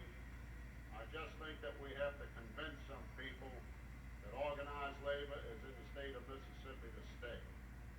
Brother Chairman, I won't take any more of your time. We're interested in the program that you're going to put forward tomorrow. All we can say, we will give wholehearted support whenever needed to Brewing Workers International Union. Thank you. Thank you, Artie.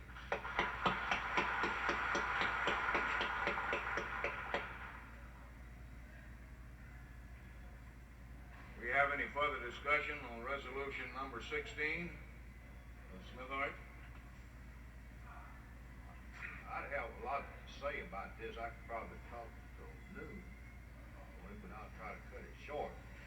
This organized and unorganized is a big problem in this state. You face a lot of things, a lot of different organizations trying to defeat you, and a lot of these things will defeat you is up here in the legislature too. As Claude mentioned one time, this Sally McClellan over in West Point, the author of many bills that defeats organization in this state. One of them, you know, this no solicitation or no distribution of literature on the out in front of the plants or on the streets. You see, of course, it was designed, what he says, is to keep the civil rights organizations from doing this, but actually the first people it affects is the labor organization, because I've been confronted with it. I've had the sheriff tell me if I didn't get on out, he's going to lock me up. The chief of police, they push you out of town, and you got to do that, or you're going to go to jail.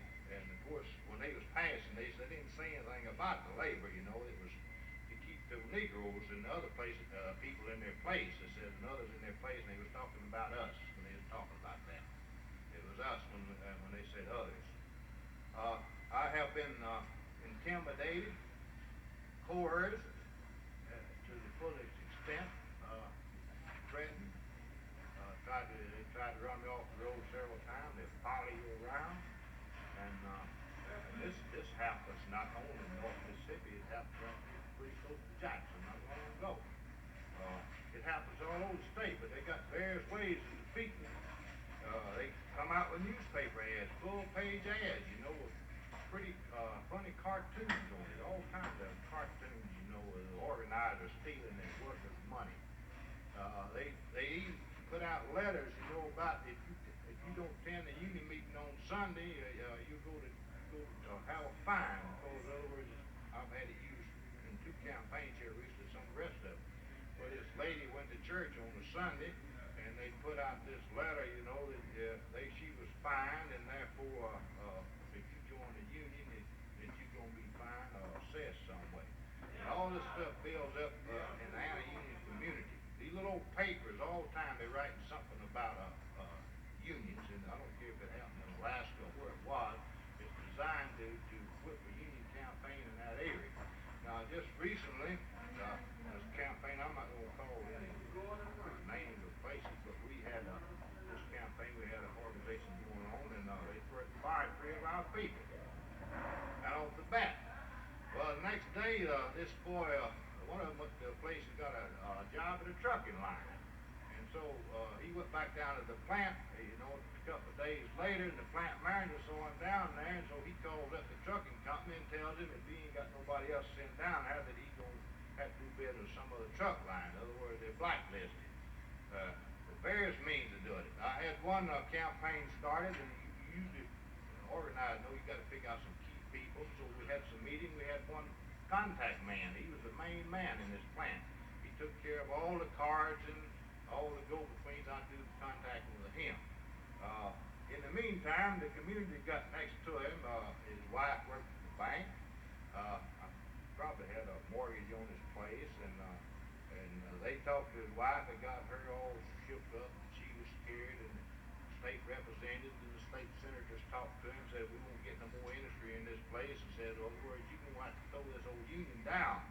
And in other words, what we want you to do is to turn all the cards in that you've got to us, and we're going to kill this thing.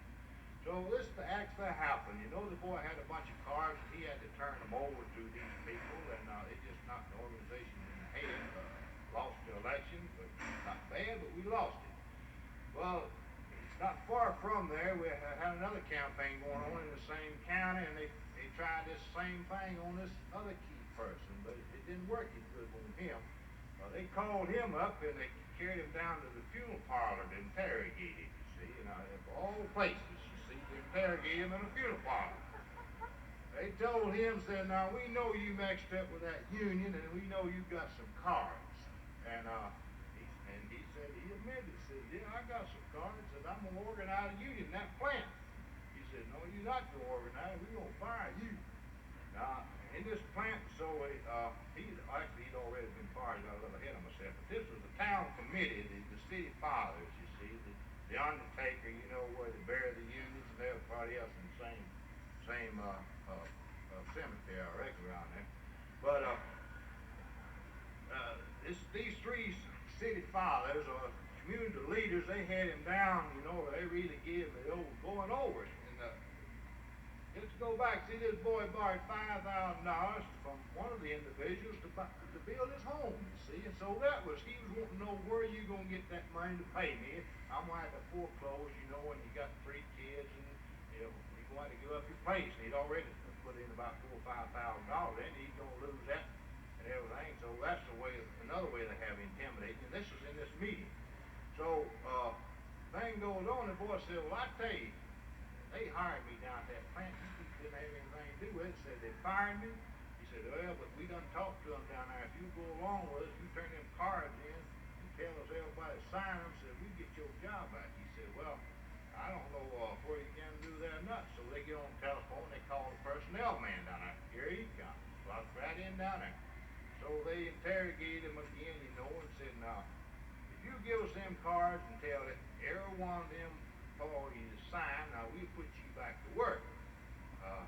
And you won't be blacklisted. You won't be able to get a job in this county. In fact, you won't get a job in the state. We will do the work stuff on you. So the boy was pretty well shook up over that, you know, and then he questioned this, said, now if I give you these cards, and I tell you everybody that I got signed up, how long will I have that job? He said, well, I can't guarantee you no job, you know. And he said that, you know, he said, well, I might work there 3 days or a week or something, and you fire me. He said, well, my gut said, we don't guarantee nobody no job. But he said, well, I can't go along with this. So he said, well, you fired.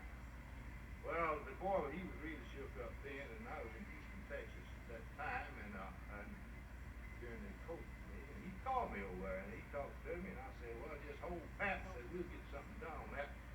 So the following Monday, this was on Friday, I went in there on Monday and carried him down to the board agent, and I was afraid that they would really change his mind. And all it was real, he's all shook up. I carried him into Memphis myself. So they got a good statement out there, about 17 pages, and a couple of more boys they got statements from. And I told the board there in Memphis, I said, this is a good case, I want you to get down there right quick one. So they did. This is one time that they did. They moved him down there, and so they went down there and contacted the funeral parlor director and 2 of these other people, and they admitted it, you know, this all took place. They didn't know it was a violation of the law. So they got signed statements from this people, you see. And so when they done all that, you know, they went to see the company, so they got called a lawyer about it. So the lawyer come down there, and so the personnel man, he denied every bit of it. He's lying. He said, we just didn't happen, you know. And these other guys, and the board agent said, well, I got statements from 3 other guys that did happen. He said, well, I tell you, I was down there, but it says my wife's cousin's uncle's wife was in a funeral parlor down there. That's what I went down there for, you know. It was way off. But anyway, the board issued a complaint with agency, the first one that I've ever had of an agency complaint on it, and we tried the case back in June. So I'm very interested in this case, you know, what we can get tied out. It was real juicy. And this is things you've got to contend with in here. And if you don't think that these communities to work on you, well, you just get some of these communities, they'll really work. They don't believe anything uncovered. They'll contact you, business people will contact you, Chamber of Commerce will put out letters against you, the retail merchants, and all different times that way. And the main thing they're doing these campaigns is firing 2 or 3 people, and then that kills the campaign. You organize them, know they'll do it, and they'll tell about these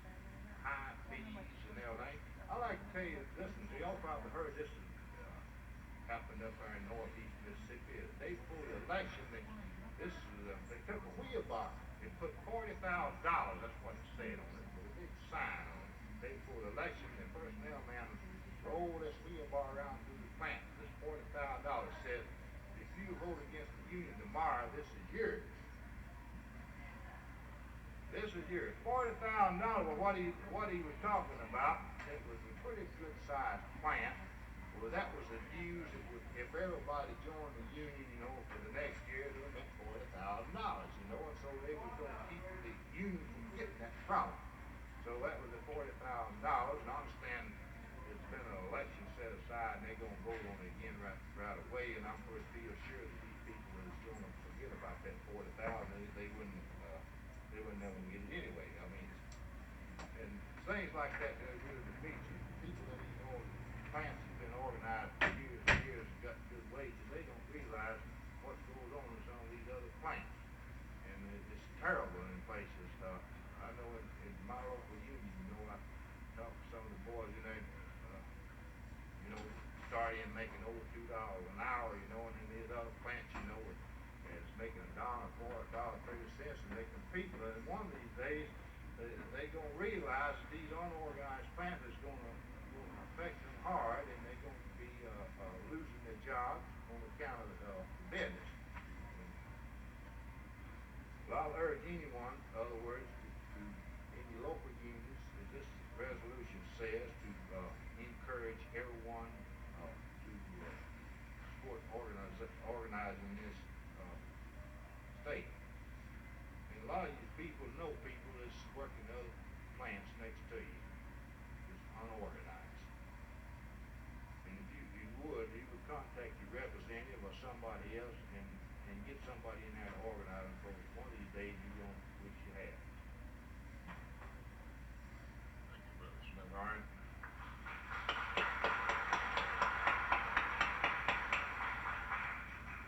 Say, as president of this organization, I certainly appreciate the work that the Rubber Workers Union's doing in Mississippi. They're doing an excellent job, and Ray himself is doing an excellent job. He's got more campaigns going right now than I've got fingers to count. Won a number of elections. We've got several local unions here today that were not here 2 years ago as a result of some of his efforts. Before I recognize Brother Stevens, I want to show you some literature that I've been filing up to show you how they try to defeat. How many of you have seen this in an organizing campaign? That's Ku Klux Klan literature, passed out over the West Point area. The Manufacturers Association will go to any length, depends on what the situation is, as to what the tactic is. And there's no question in my mind, but in certain areas, they're working in conjunction with the Klan. The State Sovereignty Commission, the chairman of the State Sovereignty Commission, the legislature was in session just recently, made an appearance before the Senate Finance Committee in closed session and told that committee that he had to have $200,000 to keep Claude Ramsey and Aaron Henry from taking over the state government. He got his $200,000. The segregation fight is all over. But the fight to organize the workers of the state's not over with, and you can bet your bottom dollar that that $200,000 is going to be used against you and I. Brother Stevens. Thank you, Mr. Chairman. This is W.A. Stevens, the Amalgamated Petroleum Workers Local 707 from Corinth. I would like to, at this time, verify the fact that Mr. Smithart was shot at in North Mississippi. I saw the evidence of the shot on his car. Not too many years ago, I'm sure many of you remember the incident in Columbus, Mississippi, where our own organizer, Brother Ed Blair, was shot down there at the IUE plant. And so far as I know at this time, the person who did the act has never been convicted for the crime. And there are many incidents in North Mississippi, as Ray has told you, where everything is organized in the business community, the farm community leadership, and other groups that are doing everything possible to keep the working men and women of that area from knowing the benefits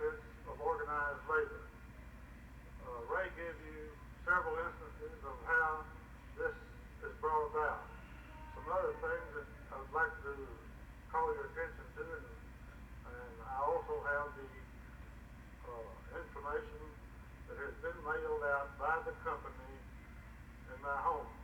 For instance, in the West Point area, I have a 9-page letter that was sent out by the Boilermakers, the Boilermaking plant there, to the employees before an election up there. As a result, the union lost the election. On another occasion, it's the same pattern followed. Also, another device that they have in that area is the fact that every working man and woman in North Mississippi in certain areas and communities, the city fathers and the powers that be have their card file set up. The way they find the feelings of the workers, whether or not he's satisfied with his job, they have insurance salesmen, loan company officials to go around to those people and see if they can either sell insurance or make a loan. If the person tells them that they are not making enough money to take the additional insurance they would like to have, or that they're not able to take a loan and meet the payments that they are required to make from these companies, then they make a note on these cards indicating that possibly this person might be a potential union member or have sympathy in that direction in case an organizer had a chance to meet with them and explain the benefits of labor. And they keep a note further there that once this person is pointed out in this manner, then the different business leaders or business people who have dealings with that person, they keep picking the person to see if he really and truly is satisfied with his job. And if they find that he's continually dissatisfied with his earnings and his inability to make loan payments and so forth to get a loan, well then they discuss it with the place where he works, if it's in a plant or a potential worker for a plant. Then if he makes an application for a job, then the plant management is suspicious of that person to begin with, and that person doesn't get a job. That's the conspiracy among the leadership that's supposed to be representing the best interest of those communities. And they're not representing the best interest of the community at large. It's their personal and their private interest. And yesterday I had lunch with two insurance people here in Jackson. They are working in the rural areas of this state and have their agents working. They are realizing what we are up against for the first time because of the fact that the low wages and low income of the people in these areas are not able to buy their insurance. The people are telling them that their income is from $30 to $40 a week, some a little higher and some maybe not that much, and the jobs are just temporarily in some cases. They would like to have the insurance, but they can't afford it. Well, this man is realizing that his business depends on his commission, or his livelihood depends on his commission from the sale of insurance. And when he don't sell insurance, his income stays with us low. And when he can sell insurance, his income goes up. And he realizes that the business people and the people that are well off financially have all the insurance that they want. And the potential sales of insurance and loans in this state is to the low wage groups. And that way, the people and the small businesses cannot advance because they depend on the working men and women in this state for their business. Because the group that is able to have the necessary things that they want or the luxuries of life, they already have what they want. And they're satisfied. But we as workers, the more we make, the more we're going to spend.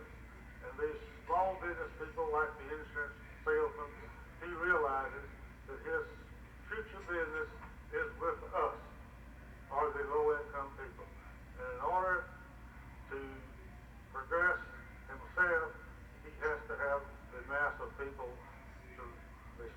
living or didn't ask the people to come up in order for him to raise his standard.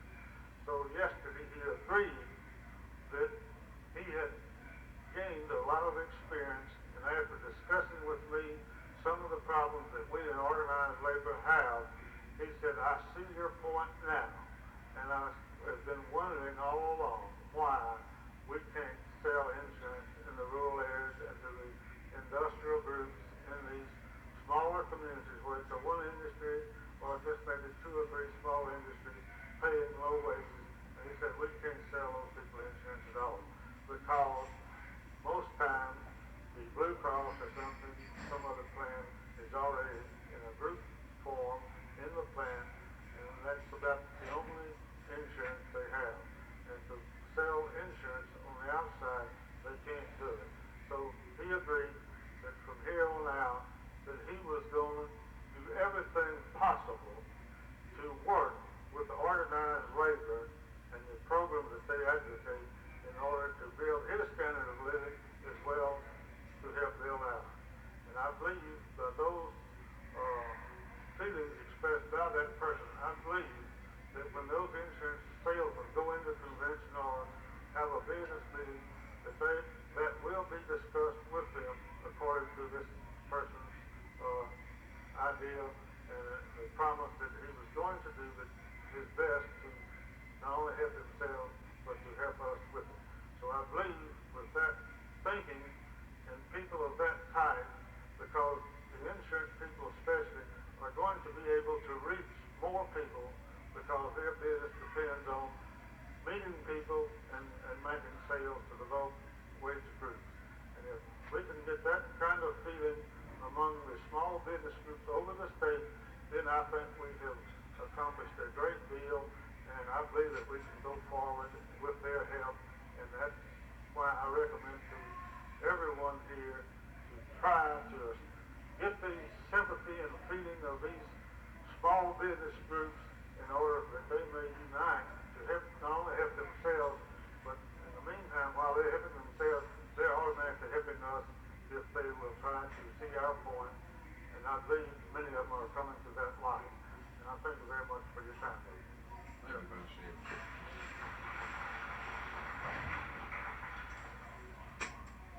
Brother Stanley? Bill Stanley, State Director of CWA. In line with Brother Stevens' remarks on insurance, I would like to say this in connection with the resolution and the question of insurance. The subject is organized and the unorganized. Well, it dies with it. In organizing the unorganized, some of the unions who are trying to organize have wrapped up in their total union effort a union-furnished insurance. And if any of you engage in campaigns of that nature and you run into problems with Blue Cross, who already represent those people, if you would let some of us know there are pressures that can be placed on the Blue Cross people in connection with theirs. They're already having a contract with the employer, and some of their agents out trying to interfere with the unions and organizing. I would like to mention this in connection with some of the problems of organizing the unorganized, and where we people who are members could let our voice be heard. Not only are you attacked by the employer and some of the things that Brother Smithhart mentioned, but let's don't leave the churches out.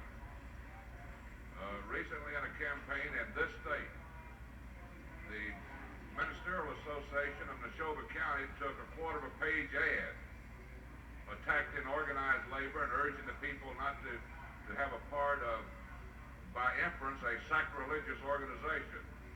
The board of stewards of the Methodist Church bought a quarter-of-a-page ad, and then certain other Baptists and churches bought ads attacking the union organizational effort. Yet in those communities, none of our members will let the preachers know how they feel about it. None of our existing members. In connection with some of these things, I'd like to point out that these citizens committees that are formed, many of these citizens committees, I've now found out, are financed by federal money. And you have this happening to you, where employees get a sponsor before they can go to work at Plant X, certain citizens of the community have got to recommend them for employment. You get an organizing campaign, all of a sudden these sponsors get a letter from one of these industrial development corporations or industrial development foundations saying, this is what you can say to Joe Doe in connection with the union organizing efforts at the plant where you recommended him for employment. And they go down with all these things that that individual who recommended them or sponsored them on a job. And I think we need to talk to those kind of people in the community. For example, these organizations are potent and powerful. In Tupelo, Mississippi, where a Philadelphia-based company had an operation in Tupelo, all of the employees in the unit wanted a union. All of them signed cards. That company is having to fight the union, and the thing has been in the courts now in litigation for over a year, simply because one of these industrial development corporations in that community is forcing that little company to fight the union. These people are financed, in many instances, by loans from the Small Business Administration. In Carroll and Montgomery County, just announced in an attempt to help Eastland in his campaign for senator, he announced that the Small Business Loan Administration had made a loan of $380,000 to the Montgomery Carroll County Industrial Development Corporation. It named a company that was coming in there as a result of that, and you can bet your bottom dollar that same Industrial Development Corporation will be fighting the efforts of the union to organize. These things, we people who are already members of organized labor can put our shoulders to the wheel, attempt to overcome. Thank you. Thank you, Bill. Mayor Clover. We wanted you to find out. Yes, Ms. Davis? Mr. Chairman, I'd like to say a few words in regard to a campaign that I'm involved in Columbus, Mississippi. And some of the delegates here are familiar with this campaign, especially Mr. Smith Hart. He can tell you more, I'm sure, than I could about it, because he has attended every one of our meetings.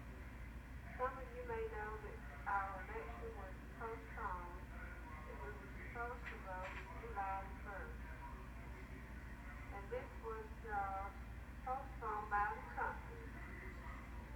And we are hoping to get an election sent down from Washington soon. And we're going to win that campaign, although a lot of you know that we've had a lot of propaganda from this company.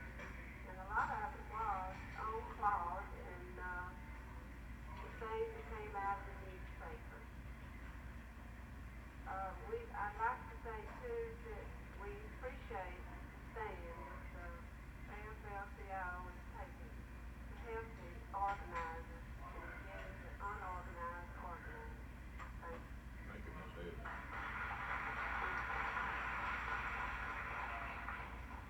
Ms. Arnold? Charles Arnold, Local 792 here in Jackson with IUE. I'd like to mention something here that's quite disturbing to me and has not been touched on so far here this morning. And that is where two internationals get on the same campaign. This is confusing to the people.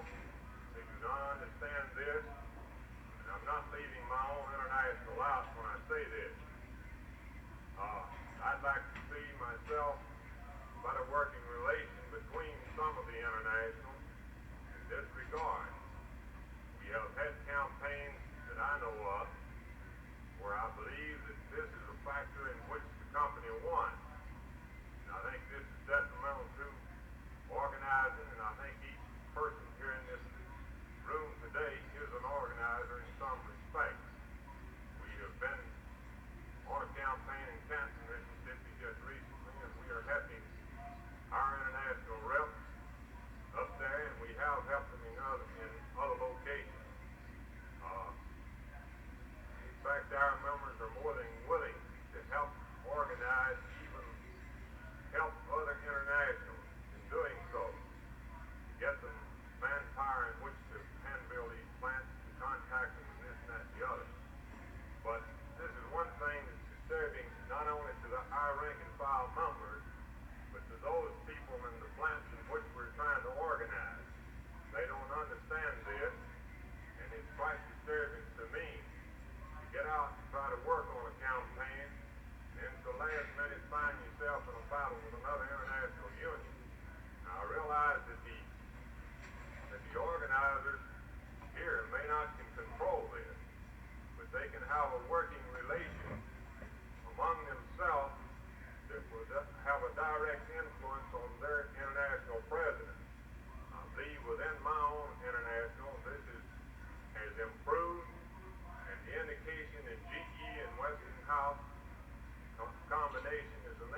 possibility of a company influencing someone in the plant to bring in another union in order to upset this thing, with the possibility that the International is not even aware of this thing.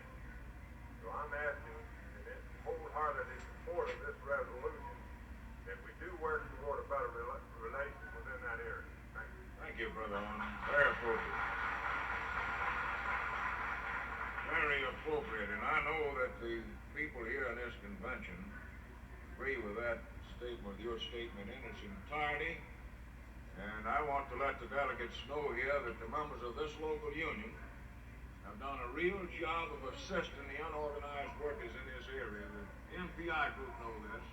The Vickers boys got out there and hand-built that plant day after day, and they'll do the same thing for anybody else. I'm sure of it. Now, the conference we're having tomorrow is designed to eliminate some of the problems that Brother Arnold just mentioned. We sincerely hope that we can get our international unions together and mount a concerted, coordinated campaign in Mississippi where the climate is right. And in so doing, we hope we can get an understanding out of these international unions where we don't have 2 or 3 unions in one campaign. This is a deplorable situation. And we've lost several elections recently because we've had 2 unions trying to get into the same plant. So I would have to say we concur complete with your statement, Brother Arnold. We also hope that we can convince some of our international unions tomorrow that they need to spend some of that money they got in that bank up there. Some of them, act like bankers. That it's about time that they turn some of that money loose in Mississippi, and they started to hire some lawyers to carry some of these things to the courts we've been talking about here this morning, and see if we can't get some of these employers in jail where they belong. This conspiracy that's going on, the business community. We've had several situations come up in this state recently. Had they been pushed far enough, somebody would have been locked up. But the union apparently didn't have the resources to carry it, and it wasn't carried. We'll get in that tomorrow, and all of you invited to attend that want to. It's not a closed meeting. It's not just for international reps, but we are asking as many of them to come in as possible, and quite a few of them here I say are here now and have been here for the last few days. We have any discussion on resolution number 16? Not all in favor of the motion to adopt resolution number 16 signify by saying aye. All opposed? Motion carried and so ordered. I believe that completes the... I'd like to say this, that I'd like to be able to report more thoroughly on how many campaigns has been won in this state, but I was unable to get this information. I don't know how many has been conducted, but it's not as bad as a lot of people think it is. Actually, there were more campaigns won in this state in the last 2 years than I reckon in the past 10. For the committee that we went over, different campaigns that we know of that's been elections won in it, it was 48. That's unbelievable in the past 2 years, and I didn't realize that much. There's one international union in here that has been real successful. He's won 9 elections out of 11. Old Hubert Mills from the chemical workers over there. I think he should get a round of applause for something like that. 9 out of 11.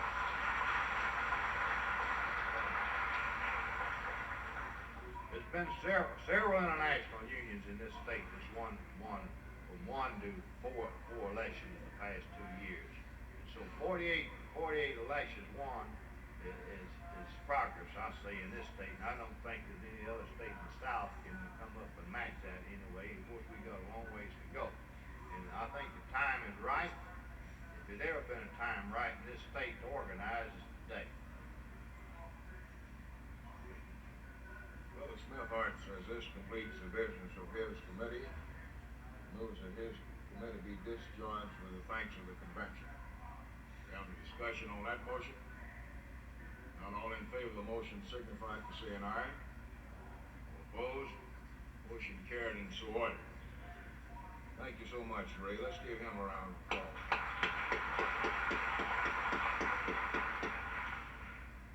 2 years from now, we hope to have about 16 rebel workers local unions in this convention.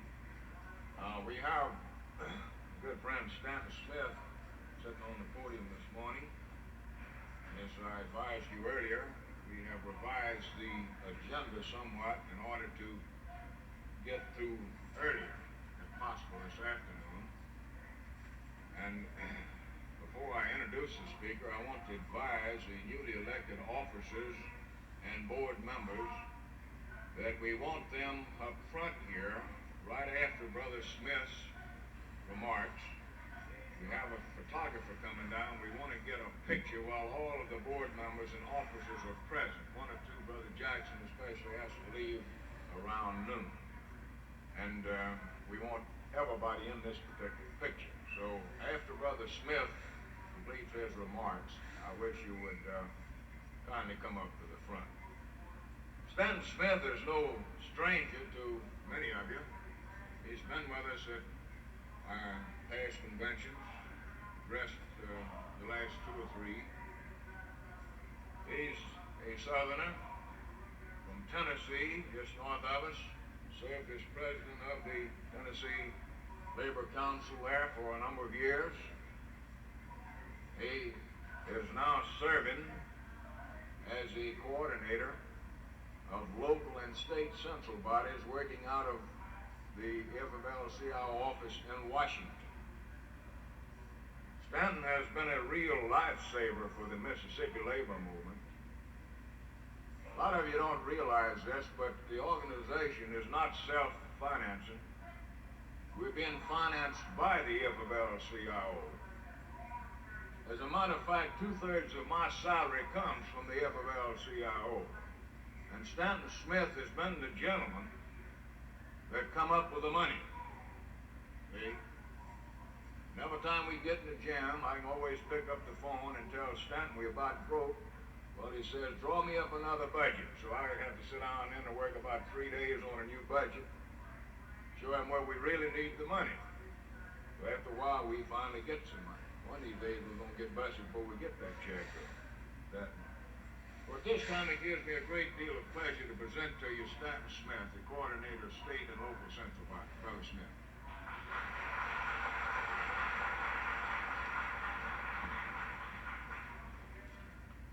Thank you, Claude. I think I got the needle in your remarks. And I'll try to get the checks here a little faster in the future.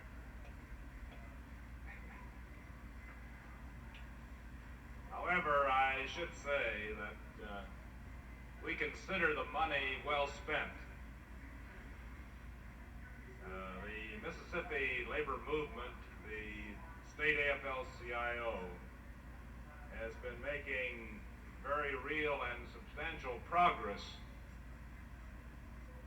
But in some ways, even more important, it has been keeping the flag of trade unionism flying in Mississippi through some rather difficult years.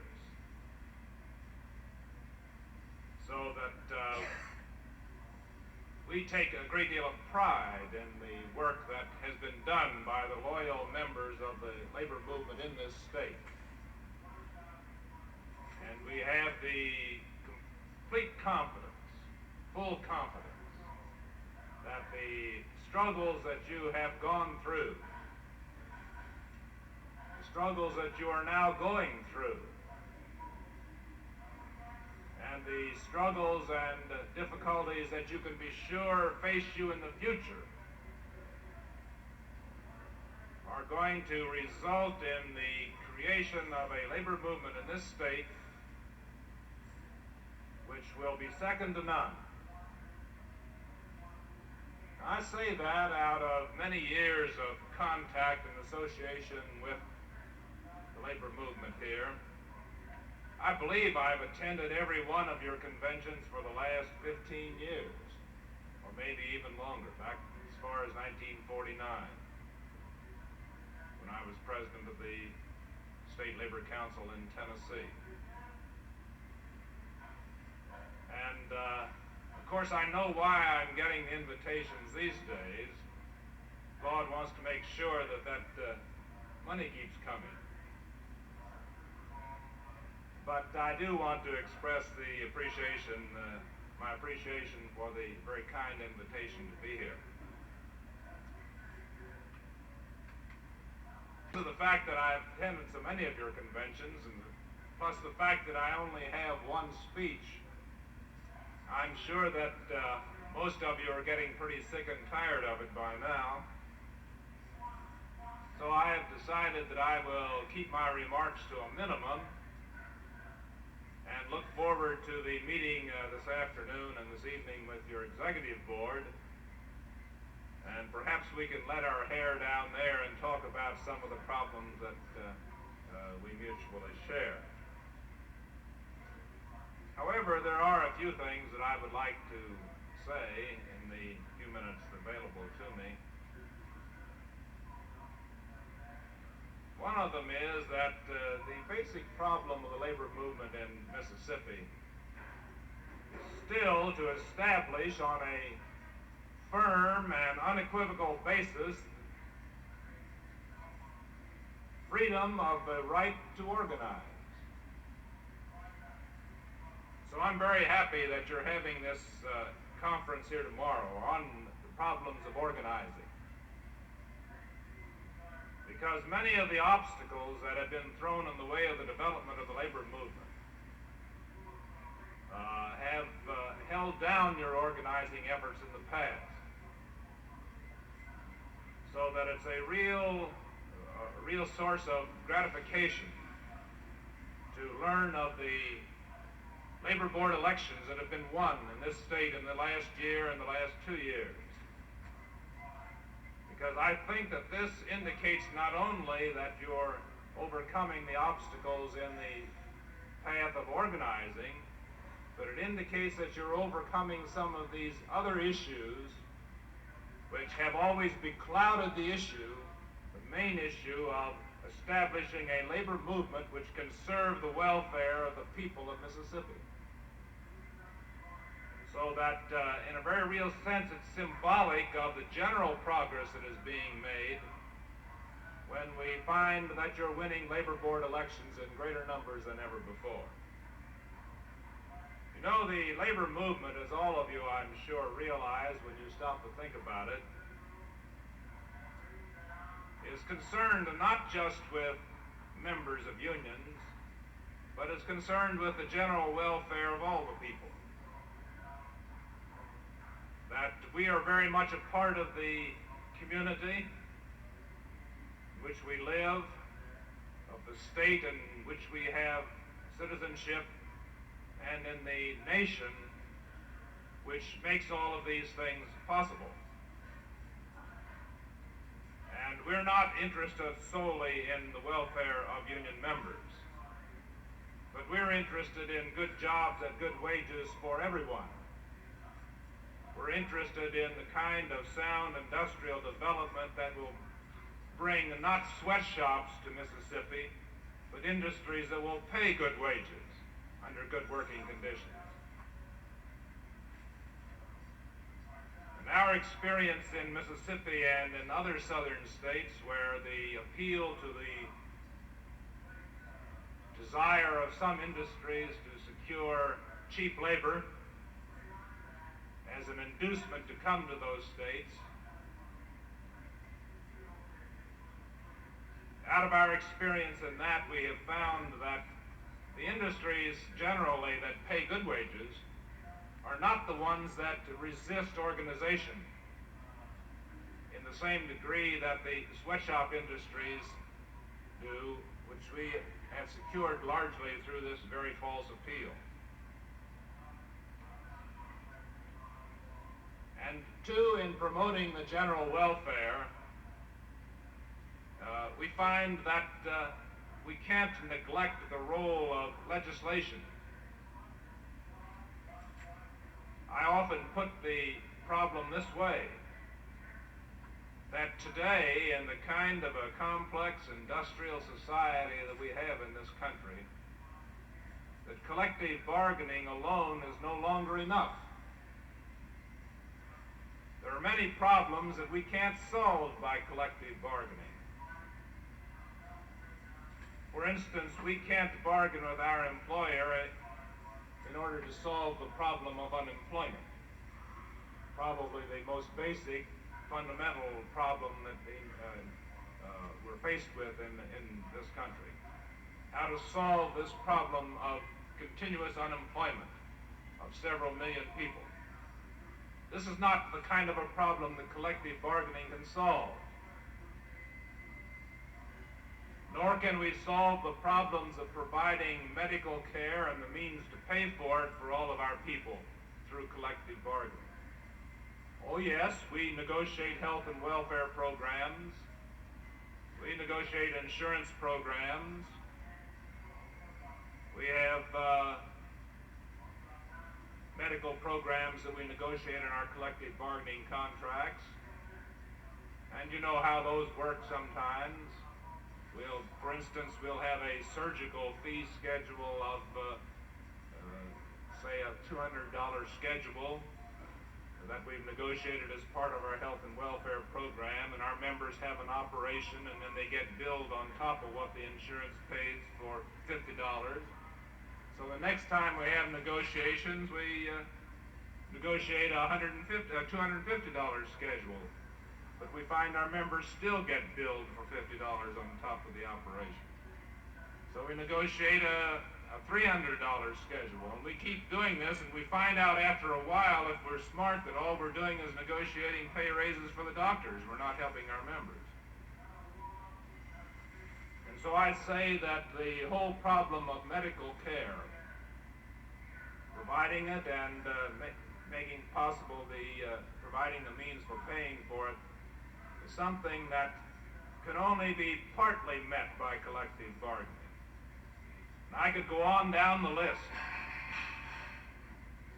and demonstrate, I think, to the satisfaction of anyone, that there are many many problems that we must solve through the legislative process.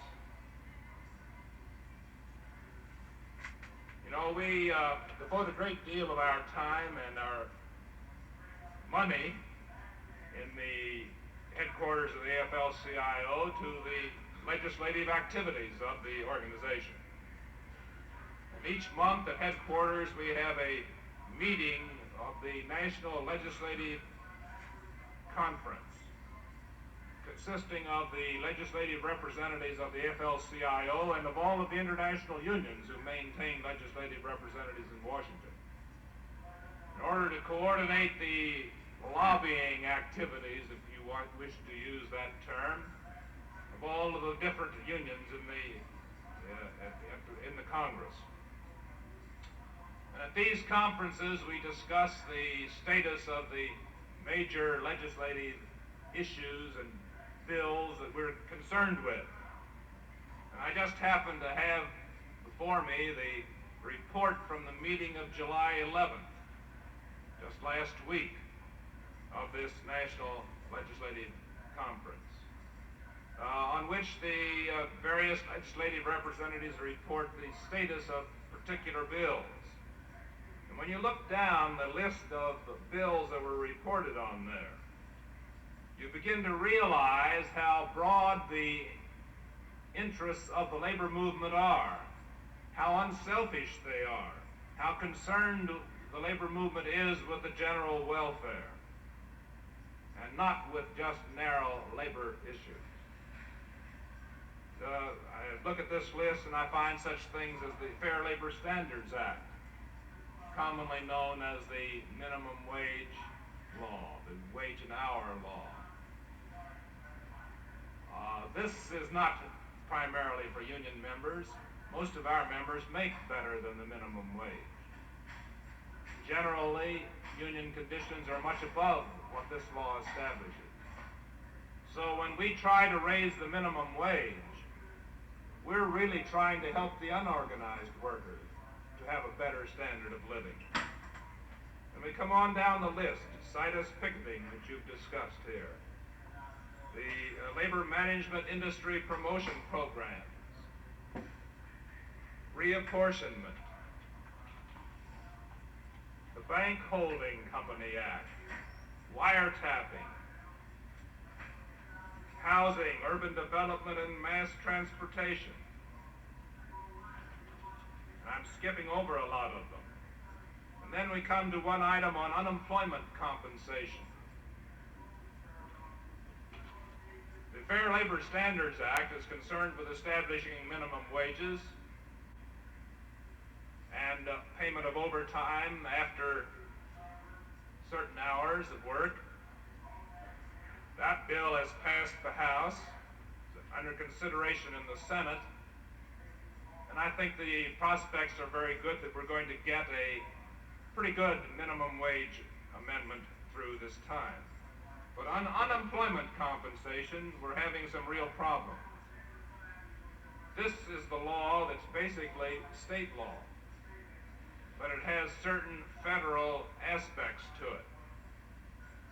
What we find has happened to the unemployment compensation laws throughout the country is that each state has been, many of the states, not all of them, but many of the states have been trying to compete for industry on the basis of, well, if you'll come to our state and establish yourself, we have a lower unemployment compensation tax. You won't have to pay as much tax in our state. The result of that has been that the unemployment compensation laws have been, to a large degree, made ineffective in many of our states, so that the unemployed worker is not getting the benefits from that legislation that he should be getting. The AFL-CIO's position is that the only way we're going to correct this and prevent competition between states on the basis of their unemployment tax is to have certain basic federal minimum standards which each state's law must come up to. But we're very unhappy with what has happened to that proposal in the Congress. And matter of fact, President Meany said just recently that we'd be better off with no law than the one that's in the shape it's now in. But here again, it's not primarily the union member that we're concerned with, and that's the point I'm trying to make. But we're concerned with the welfare of all who work and who become unemployed. And we come on down the list and we find that we're interested in taxes, appropriations for health, education, and welfare. We're interested in the anti-poverty program. We're interested in education, not only elementary and secondary, but in higher education, vocational education, truth in packaging, foreign aid. We're interested in every aspect of legislation in the Congress of the United States. And in the same way, our state organizations, like the Mississippi AFL-CIO, they too are interested in every aspect of legislation at the state level. And of course, the test of how effective the labor movement can be in legislation,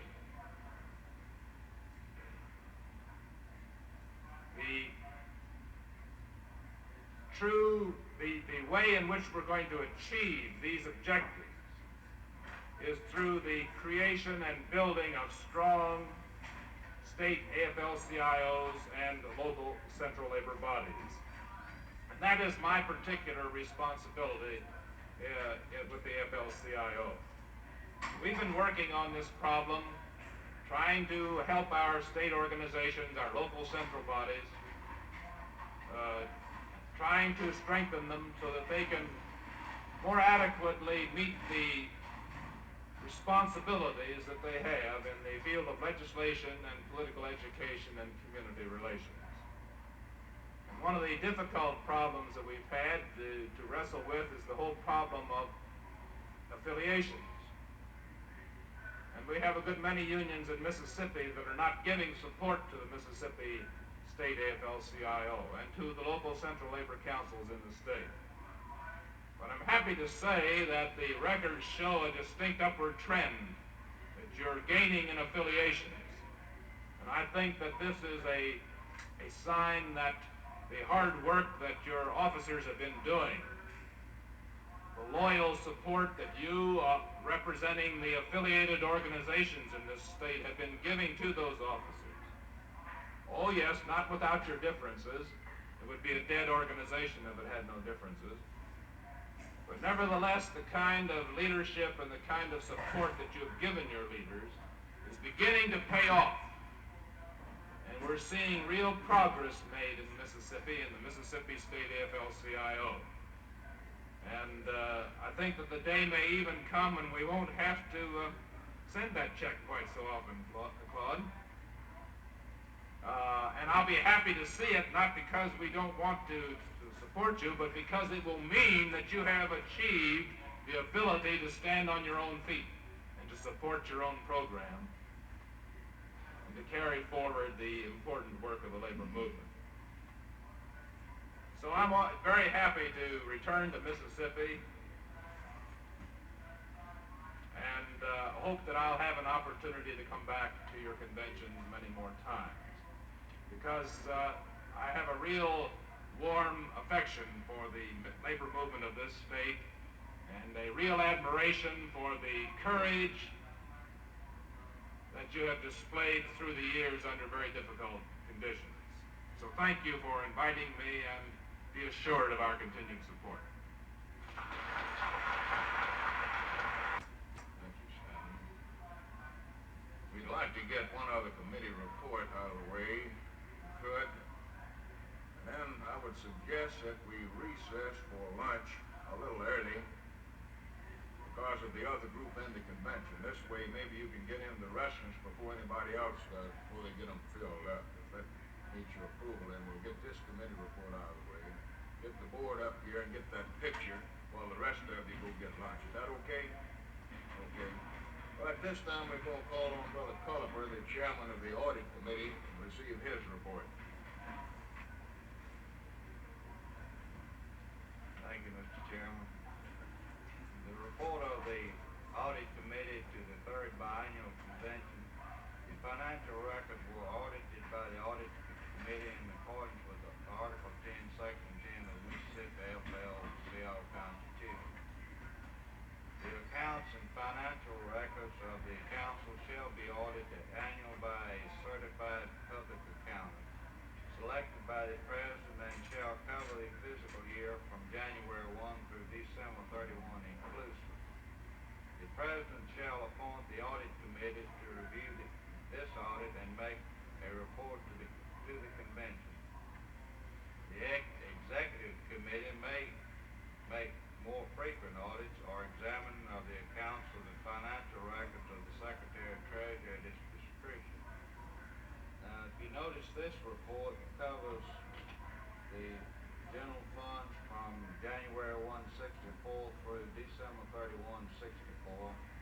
If you notice on page 2, it gives you your general funds receipts.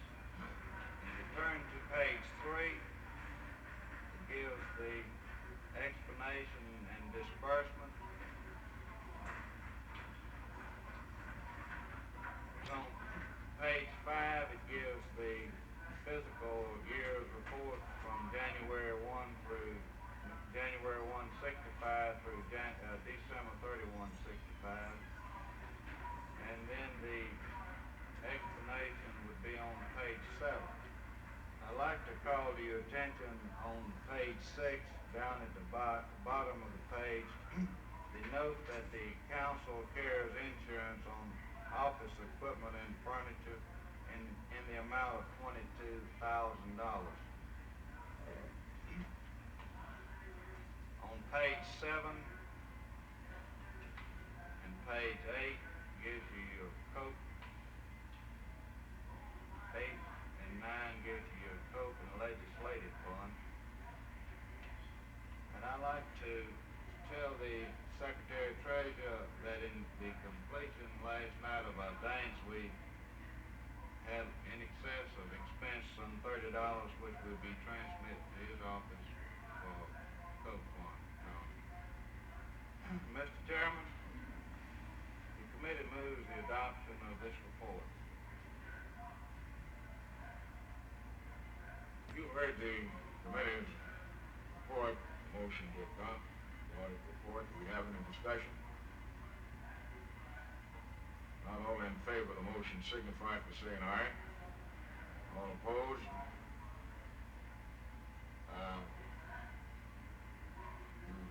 This completes your witness. Brother Cullenberg says this completes the work of his committee. I'd like for his committee to be discharged with the thanks of the convention. Do we have any discussion on that motion? Not all in favor of the motion signify by saying aye. All opposed? Motion carried and so ordered. At this point, now I want to make an observation. I told you we could get out a little early for lunch. We want you all back here. I've been told that there might be a possibility some of you might be wanting to get out. Is this true, or will you come back? Let me get you out of here. Looking at the agenda, we still have 2 addresses. We moved up now. We just about got, we got 1 more committee to report. About 2 or 3 more resolutions to get out of the way. Installation of officers. We should be through here about 2:30 with good luck. With good luck we should be. So if there's any of you that's thinking about checking out, just hang around and stay with us. We'll have this business out of the way, I think, in plenty of time for all of you to get home before dark. We have any announcements? Brother Knight said he wanted to make an announcement.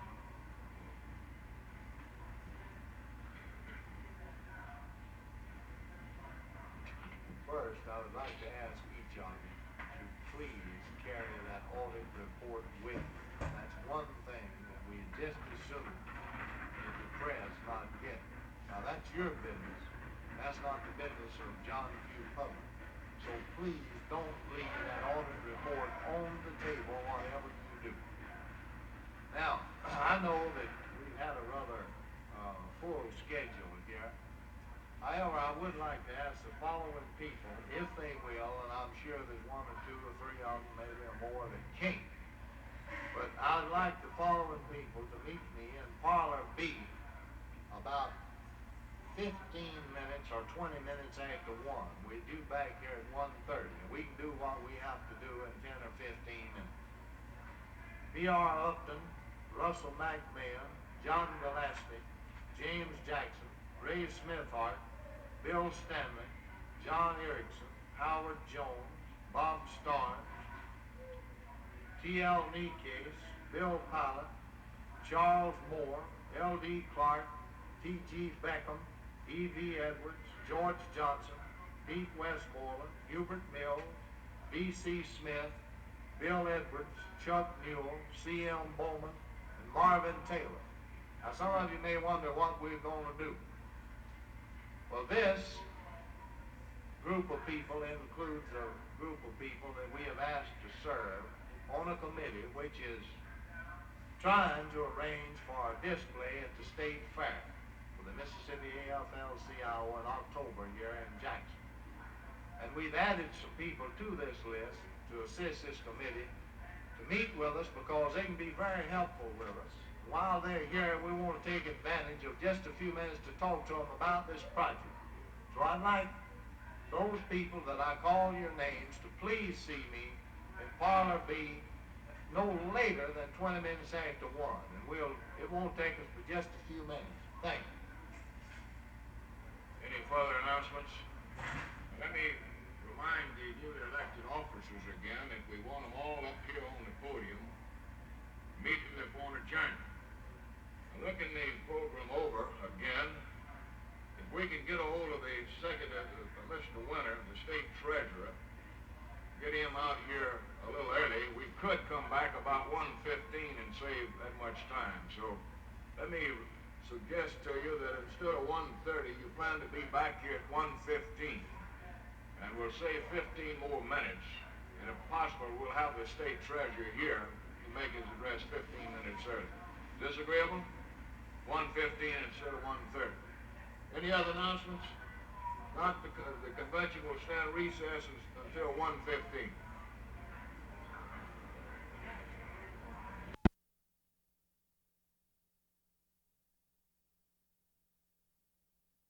Just a minute. Brother Williams here has requested that the IBW delegates please meet with him in Parlor B for about 5 minutes. Parlor B for about 5 minutes.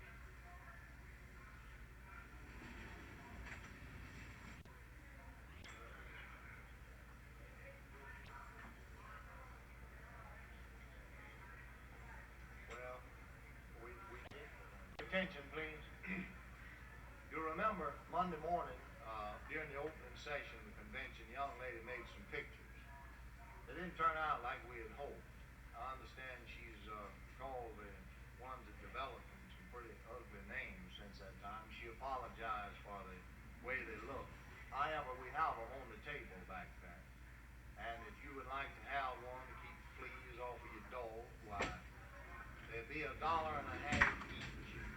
So I'll leave a yeller pad back there and try to get someone to sit there by the table. They're on the table, end of the table that was used by the Labor Department. And if you would like to have one, why, go by and write your name and address on this pad, and we'll have them made for you. So you might be on there. Like I say, if you're not, it'll keep the fleas off your dogs and your cats. Might make them leave home, I don't know. Jack, would you step outside and give John Gillespie and ask him if he's ready to report for his committee? He ought to. Are you gonna make the report? Please come up to the podium, will you please? But to make at least our announcement that I've been requested to make. I understand there was a couple of guys got their coats mixed up at the dance last night. Brother Lon Gilstrap and Brother SHD's wound up with somebody else's coat. And they'd like to let the other parties know that they don't have the right coat, and they'd like to get together with them and swap out. Lon Gilstrap and SHD's. I don't believe either one of them in the convention hall right now. But you can tell them that I did make the announcement. The convention will please be in order. This time we're going to try to get the report of the Social Insurance Committee, and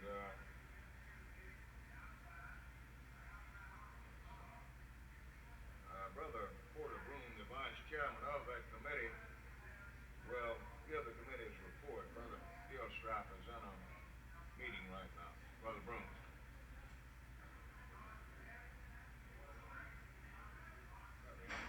Brother Broom, Brother Carey. Ramsey, delegates, we'll take the resolution number 11. The workman's compensation. Whereas the present Mississippi workman's compensation law does not provide adequate benefits for workers injured on the job. Weekly benefit amounts and total compensation amounts do not replace lost earning powers caused by injury. And whereas the reason this law does not provide adequate benefits for injured workers centers around the fact that certain employer groups and insurance companies have succeeded in practically emasculating the Mississippi Workmen's Compensation Act during recent years under the pretense of lowering insurance premiums. And whereas available records disclose that instead of lower premiums, many insurance companies are getting filthy rich in Mississippi at the expense of the injured workers. Some of these companies show a profit in excess of 25%. And whereas it is very obvious that many members of the Mississippi legislature are not fully cognizant of the existing situation, yet fully informed, we are convinced this law would be properly amended. Now therefore be it resolved that the executive board of the Mississippi AFL-CIO be empowered and instructed to do a thorough study of the Mississippi Workmen's Compensation Act, and that the method of financing be thoroughly investigated. And be it further resolved that the findings of this study be made available to all affiliated organizations, that they be requested to use it in gaining commitments to improve this act from candidates who will be seeking legislative positions during this 1967 election. That's submitted and that the resolution we recommend.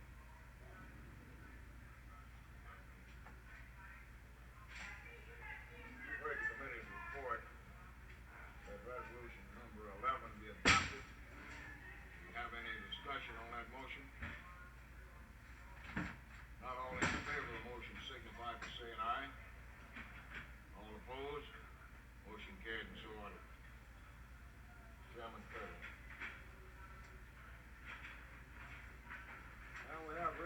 Resolution number 23, U.S. Saving Bond.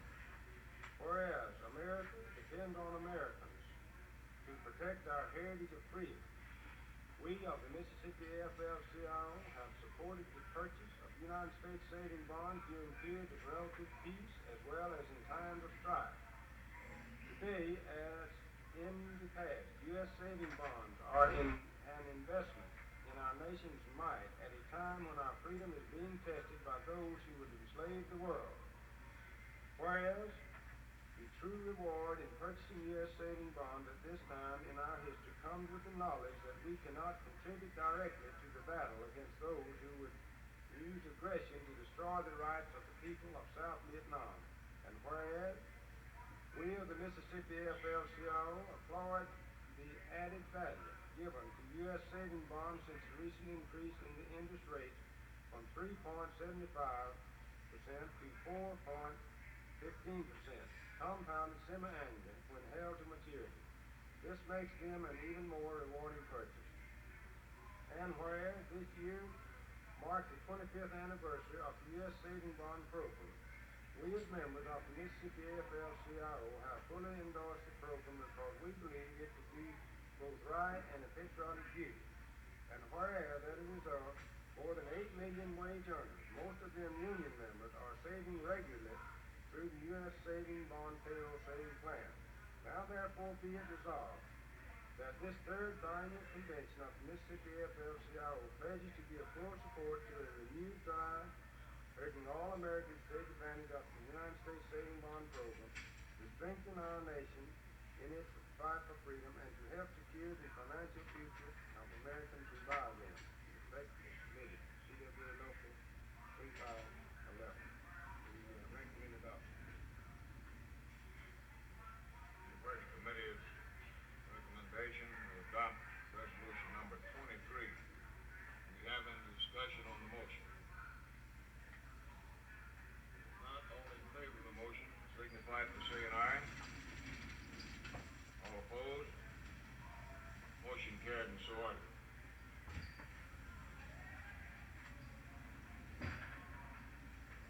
Chairman advised me that this completes the work of that committee, and he'd like to move that the committee be discharged in the thanks of the convention. Do we have any discussion on that motion? Not all in favor of the motion, signify by saying aye. All opposed? Motion carried and so ordered. We've got a number of visitors here that that hasn't been introduced yet. And I recognize several of them. And I'm afraid I've overlooked some people in the convention that should have been introduced. At least what I want to do this time, I want all of the international reps and organizers to stand up. I want these people to see how many of you are here. All of you stand up. All organizers and international union representatives. Hey, we got a slew of them back there. Glad to have all of you with us. That's what we want to get across. You're going to be here for the meeting tomorrow, I hope. Right? Be here for the meeting tomorrow.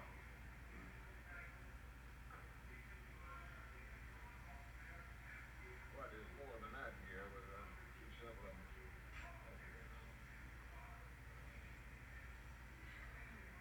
Tom, is he available? Would you see if the state treasurer's out there in the lobby anyway? If not, we're going to have to change our program.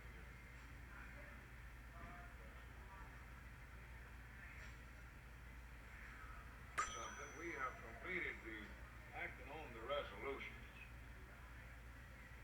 Do we have any committees that have not made their full report? According to my records, that all resolutions have been acted on. I have a wire here from the Secretary of Treasury, Union Labor and Service Trade. On behalf of the Executive Board of the Union Labor and Service Trades Department of the AFL-CIO, it is my pleasure to extend to you and your fellow officers and delegates warm and hearty greetings, best wishes for a successful and pleasant convention. The consistent and effective support which the Mississippi AFL-CIO has given to our department's effort to bring additional benefits to all who toil through publicizing and promoting organized labor's distinguished emblems is deeply appreciated. With kind regards and fraternally and sincerely, Joseph Lewis, Secretary Treasurer, Union Labor and Service Trades. Only according to our agenda, the State Treasurer, William Winter, slated to address this convention at 1:35, and he hasn't showed up yet, but I suspect he's tangled up in that group of football coaches outside or down in the lobby. And I'd like to just pause for a minute and see if he gets here. If not, we'll change speakers. But I'd hate money bad to switch now and then have him come in about 3 minutes. And we haven't actually arrived at the time I told him to be here. I'd like to ask someone to check around and see if they can find him in the lobby. I'm sure he's here.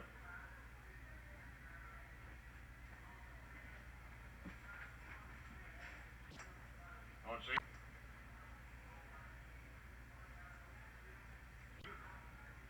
Tom? Hey, Tom? Would you go call the State Treasurer's office and see if he's headed this way? We'll pause just a minute here and see. I hate mine bad to get started, and then, that is, he might have a tight schedule, see. Avid football fan. Been active in a touchdown club here in this town. I just figure he's tied up with some of those football.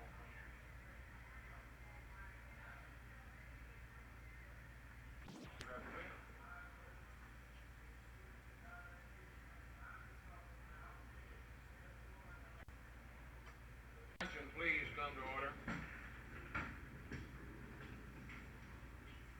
We're privileged this afternoon to have with us a most distinguished Mississippian who is no stranger to many of you. He's served in various capacities in our state government, served in the legislature, presently serving what he served as a tax collector, state tax collector, and was one of the highest paid men in the United States, and turned around and asked that the office of tax collector be abolished. I don't know how many people got around to do that, but this is a real compliment. And that the duties, of course, be turned over to the tax commission. Then the gentleman ran and was elected to the position of state treasurer of the state of Mississippi. I've known Bill Winter for a number of years myself personally, as many of you do, and I consider him to be one of the best officials in our state government, bar none. He is a type man sorely needed by this state in the governor's office.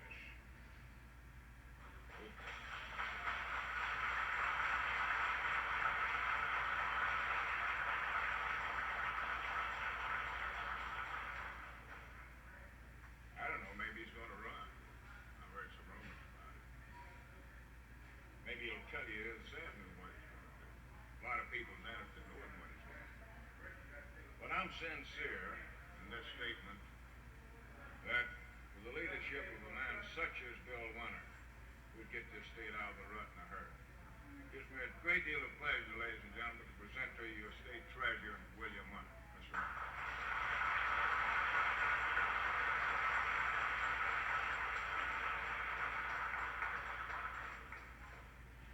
Mr. Winter.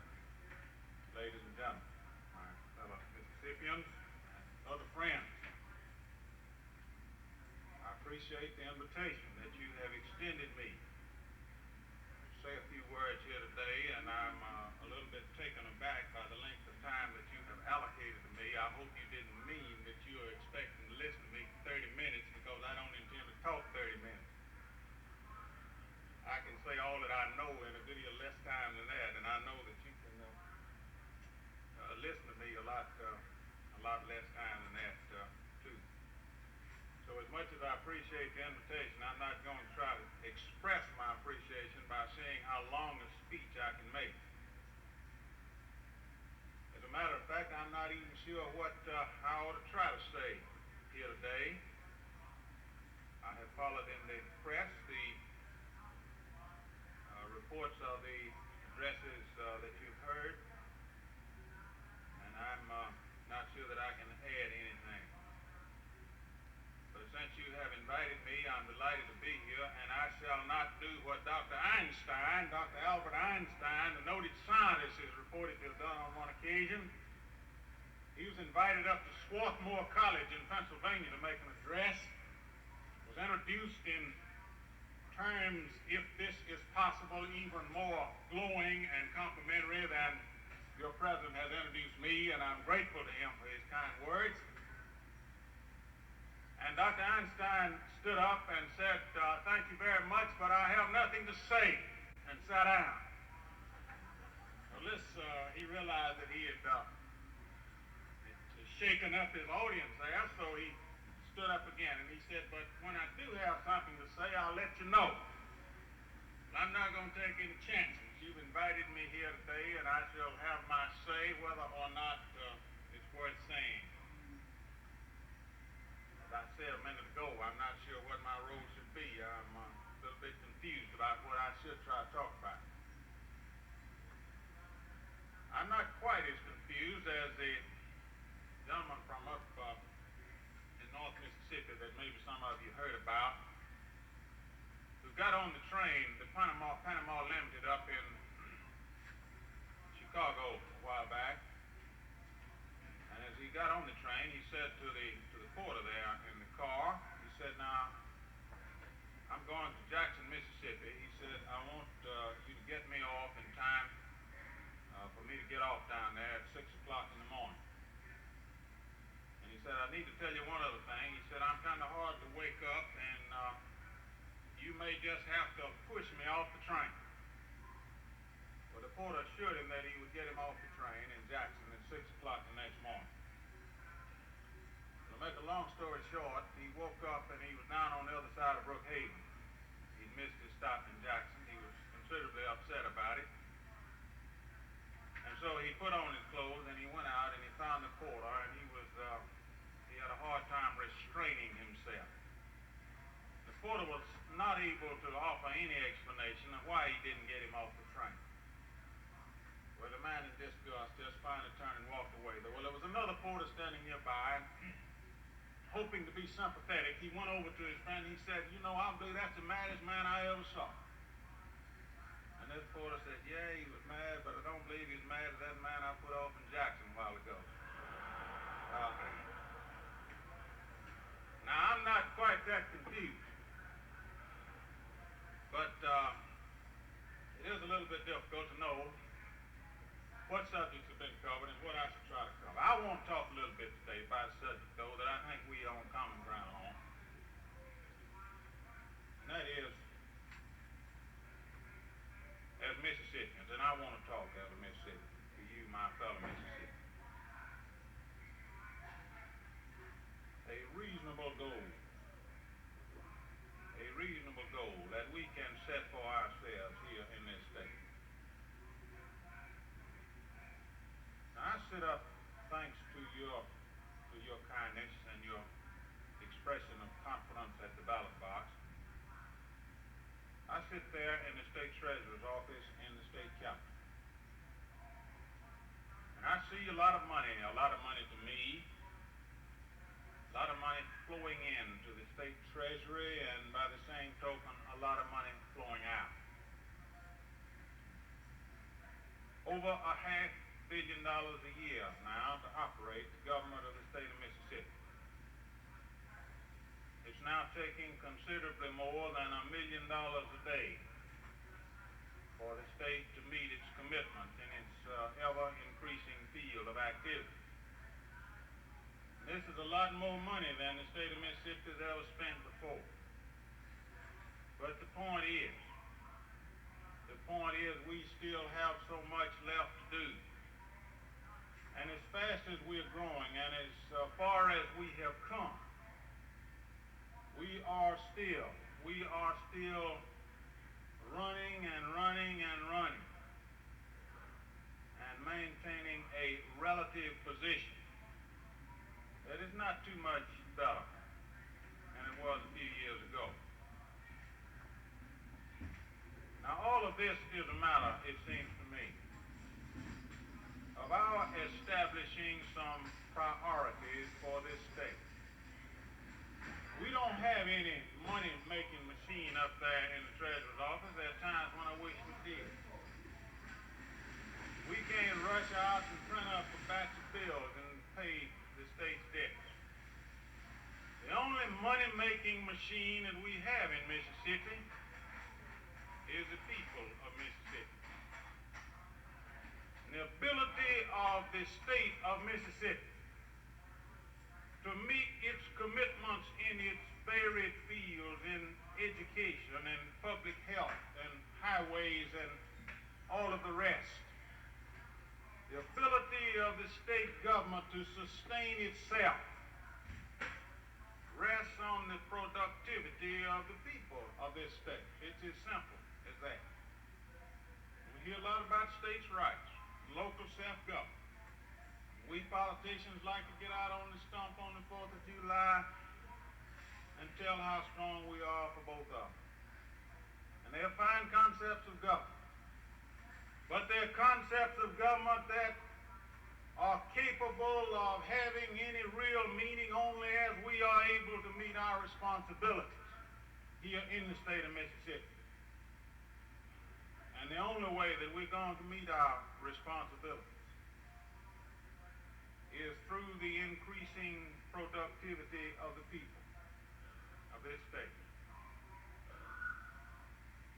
For too long, we have had too many undereducated, undertrained, underpaid, and underproductive people.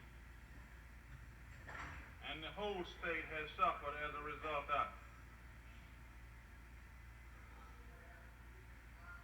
We have in the state of Mississippi, and I've said this to 100 different audiences over this state, we have here in the state of Mississippi as much potential for economic accomplishment and economic advancement as any state in this union.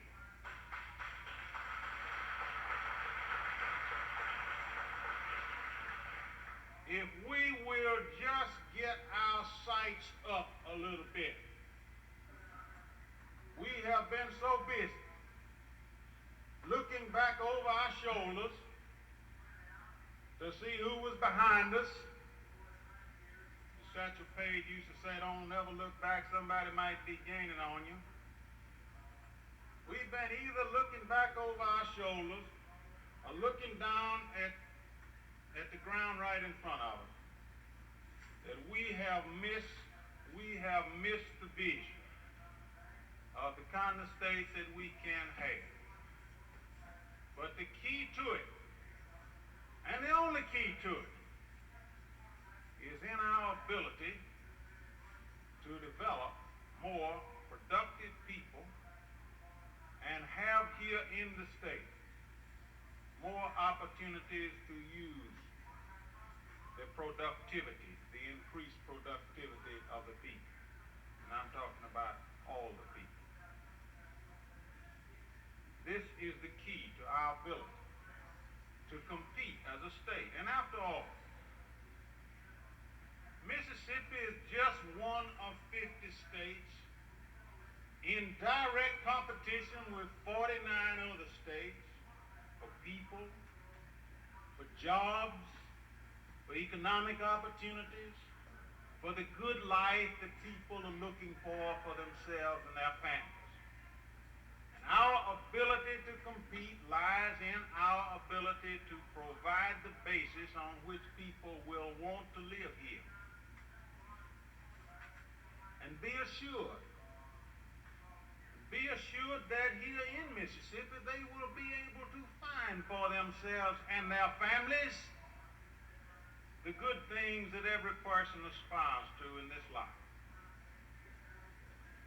We need to step up the quality of public education in Mississippi. We need to step up the program of technical training in this state. We need to ensure that everybody who is physically qualified to do a job is technically and mentally and intellectually equipped to do a job. But over and above that, and I was delighted to see mention of this in your president's remarks, there is a relatively large segment of our citizenry that have been for a long time overlooked. And these form a reservoir of some of the most valuable people that we could have if we will devote a little more attention to them. And I refer to those people who have been mentally ill or to those people who are mentally retarded. I have had the privilege for the last year of serving as a national vice president of the National Association for Mental Health. I had the privilege just 2 weeks ago of attending a joint meeting of the executive committee of that organization and the National Association for Retarded Children. And I am impressed with the urgency with which more of us need to attack this problem of salvaging from this relatively large number of people the many valuable, constructive, productive lives that can come from these people if we will afford them a chance to be productive. This is simply one illustration of an area that we need to give more attention to. We need to raise our sights, as I said a moment ago, and see the opportunities that we have here in Mississippi to do for our fellow Mississippians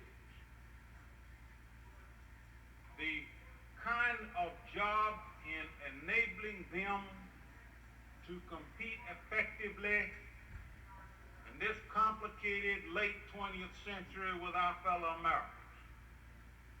We have that capacity, we have that potential.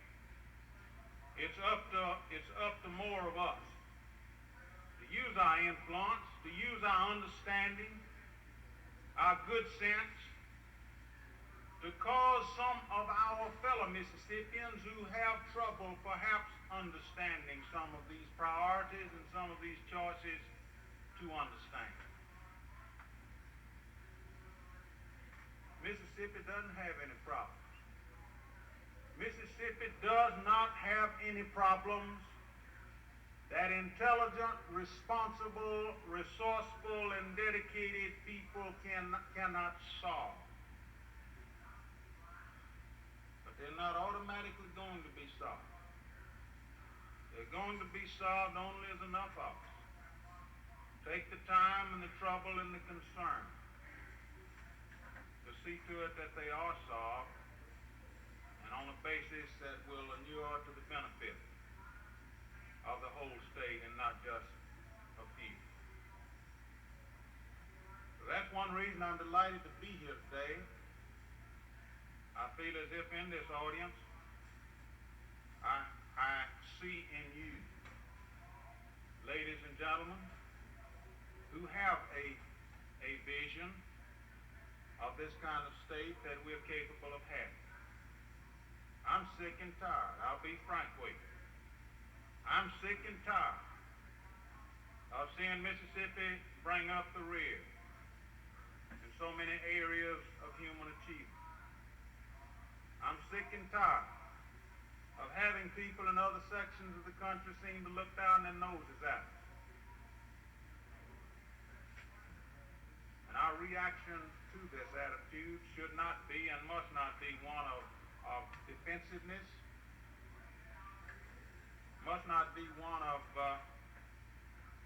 the adoption of a militant kind of an inferiority complex, but it must be one of constructive reflection on what we can do, and then the resolution to do something about it. I have a selfish interest in this, and I think you do too. I've got 3 little girls out here in my house. 5 generations of my family have lived in this state. I want my children to live here. But I don't want them to have to pay a penalty to live here. I want them to be able to live here and grow up and look forward to being able to leading lives as satisfying and as rewarding and as full of achievement and accomplishment as they could find anywhere else on the face of this earth.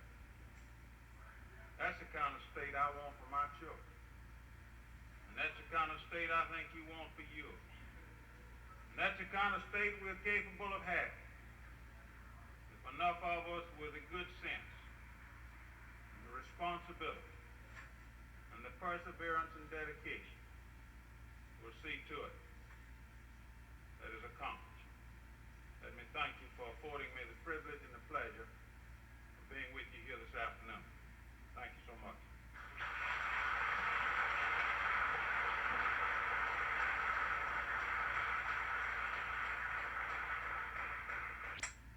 Thank you, Mr. Winter, for those inspiring remarks. You have my assurance that this organization is doing its best and will continue to do its best to bring about the state that you described in your address.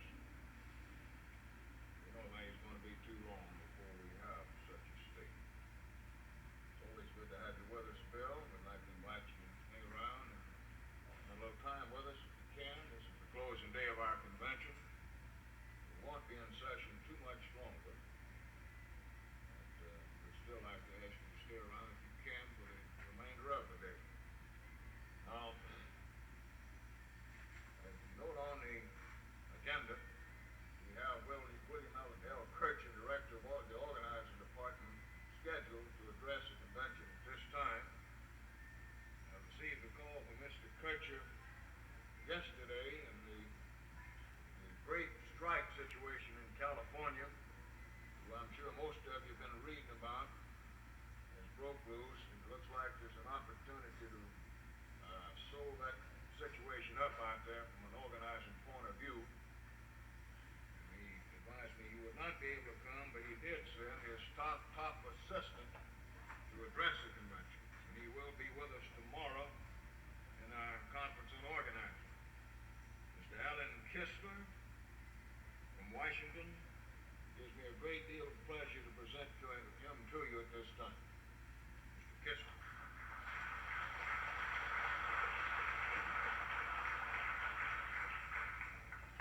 Thank you. If you don't mind if I lower these a little bit. I always make these a little bit too high. I don't know why. I always have this trouble. I sometimes think it might be because I'm on the short side. But then I get a feeling of some comfort. And I remember what Abraham Lincoln said one time. They asked him how long a man's legs should be. And he said long enough to reach the ground. Mine do, so I'm content.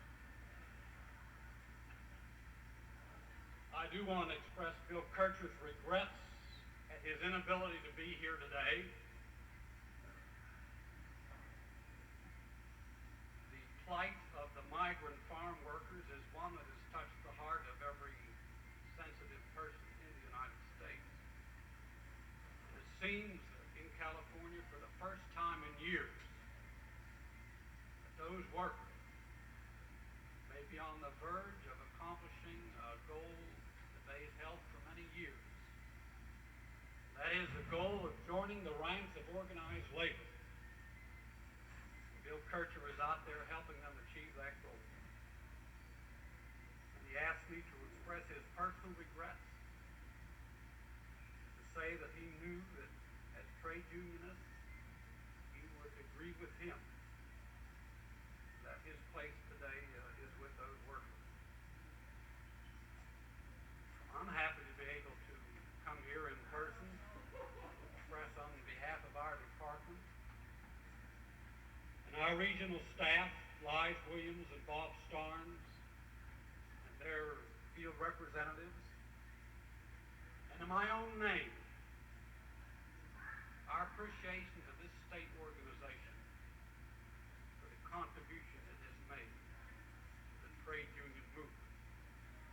I want to add my congratulations to those they've already received.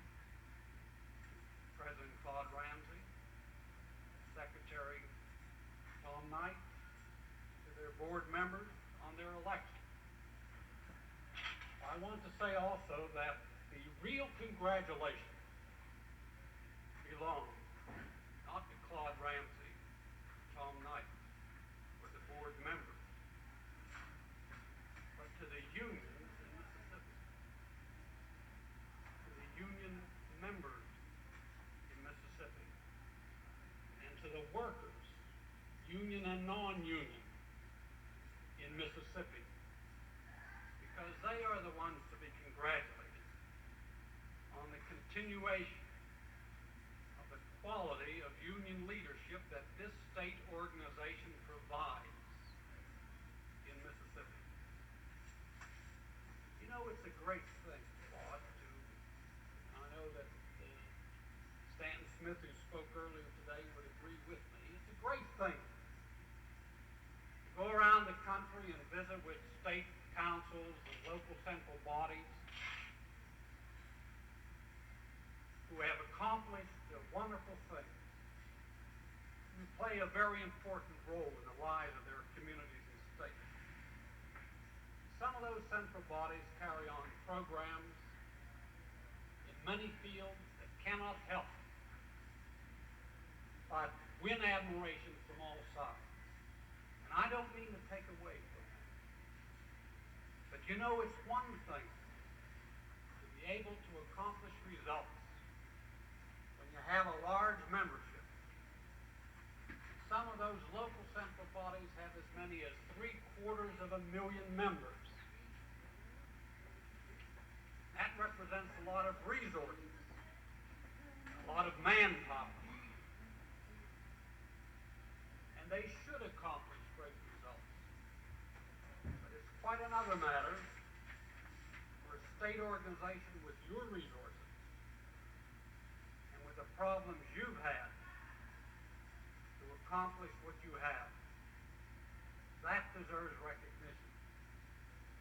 And if it sounds as if I'm heaping praise on your officers and your organization, that's exactly what I want to do. They deserve it. They've earned it. Their re-election shows you agree. They deserve something else. They deserve total and complete support. They deserve total and complete affiliation. There's no union in this state, and no local union of any union in this state, that has the moral right to stay outside in this day, in this state, amidst these problems. And if our organizing staff can make no other contribution but to assist in the affiliation problem, they'll do that.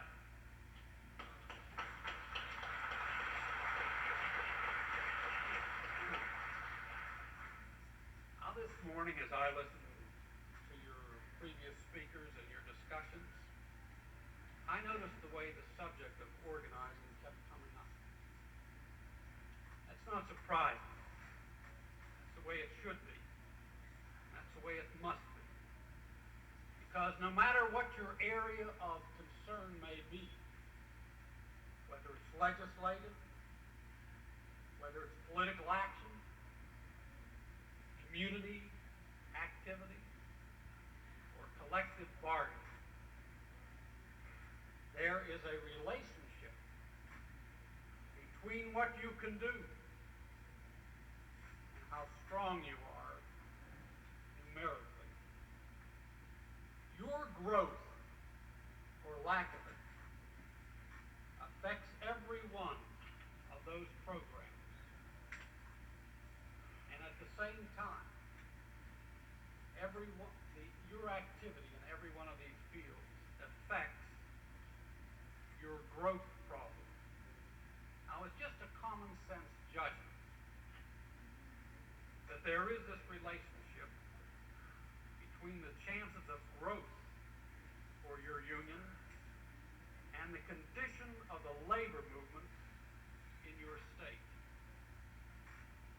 It is also a matter of common sense that no matter how effective your union may be, neither it nor any other union is big enough, strong enough, resourceful enough to do the organizing job alone.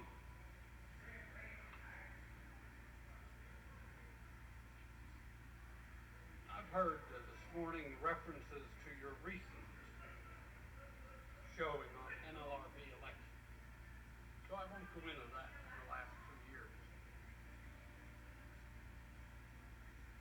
I thought it might be more useful to go back over the last 5 years and see what's happened in Mississippi.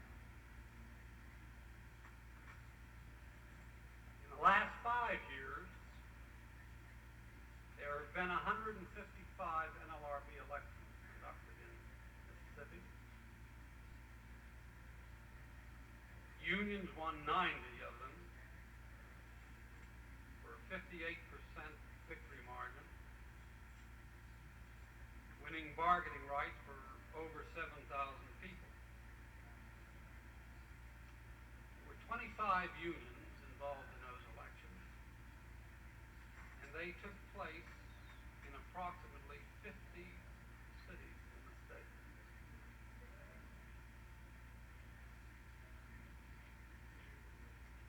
I think that's a rather significant record. You can list all the problems you have and begin to think that you've been standing still. But in the light of those problems, to compile a record of this sort is no small achievement. It gives you some idea of the spread of your organizing activities already. 50 cities, 25 unions, and a 58% margin of victory. You realize what this means? It means that despite all the problems, despite all the issues, and the aggravations, and the lack of resources, and the emotions that have been aroused, despite all that, the majority of workers in elections in the last 5 years have still voted for the union in Mississippi. And that's the base upon which you can build. But your union, I repeat, needs help. Your union needs help from other unions because you cannot do the job alone. And other unions need your help because they cannot do the job alone. And I'm not referring just to your union help.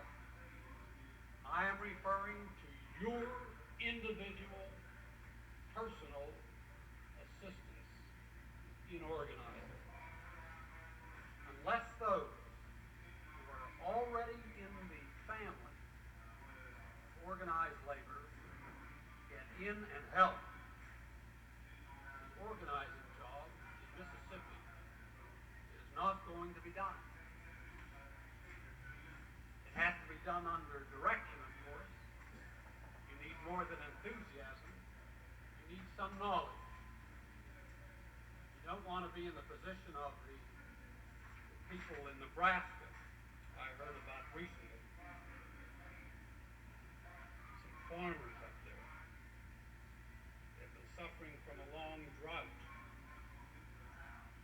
done everything they could think of. They'd even hired airplanes to go up and see the clouds of the silver night thing. It didn't work. And they prayed. That didn't work. One of them said, you know, I have a nephew who's a preacher up in New York. Maybe he'd be a little bit more effective than some of our, no offense to our local ministers, but he's a very successful preacher. He's got to be. He's got a great big church on Riverside Drive. Maybe if we asked him to come down, he might be able to do some good for us. So they wrote to him. And the minister was touched by the simple faith of those people. And so he came down. And they took him out to the field. He asked them all to kneel down, and they began to do that, and he began to pray. We had no sooner begun than away off in the sky there was a little cloud. It wasn't very big, just about as big as a man's fist. But as he prayed, that cloud began to grow. And it got darker as it got bigger. Pretty soon the whole sky was completely covered with light. The thunder began to thunder and the lightning began to flash. It began to rain. Unfortunately, it was not a gentle rain. It was not one of those rains that the raindrops gently pitter-patter down and trickle into the ground and nourish the tender roots. It was more kind of a plop-down rain that not only sweeps away the plants, but the ground and the barns and the cattle and everything else. When the cloud burst was over, the farmers looked out at the ravaged fields and realized they were in worse shape before than they were before, because at least they had had some topsoil before. They were bewildered and stunned. And then one old man spoke up. And he said, you see, this is what happens when you ask a preacher to pray for rain, but don't know a damn about agriculture.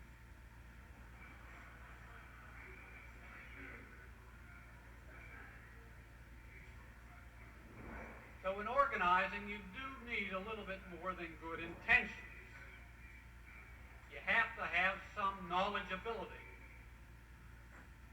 and organizing skill. And these are the two elements that are essential today in organizing. Organizing cooperation among the unions and participation by union members. This is not just a personal opinion. It happens to be the AFL-CIO official policy.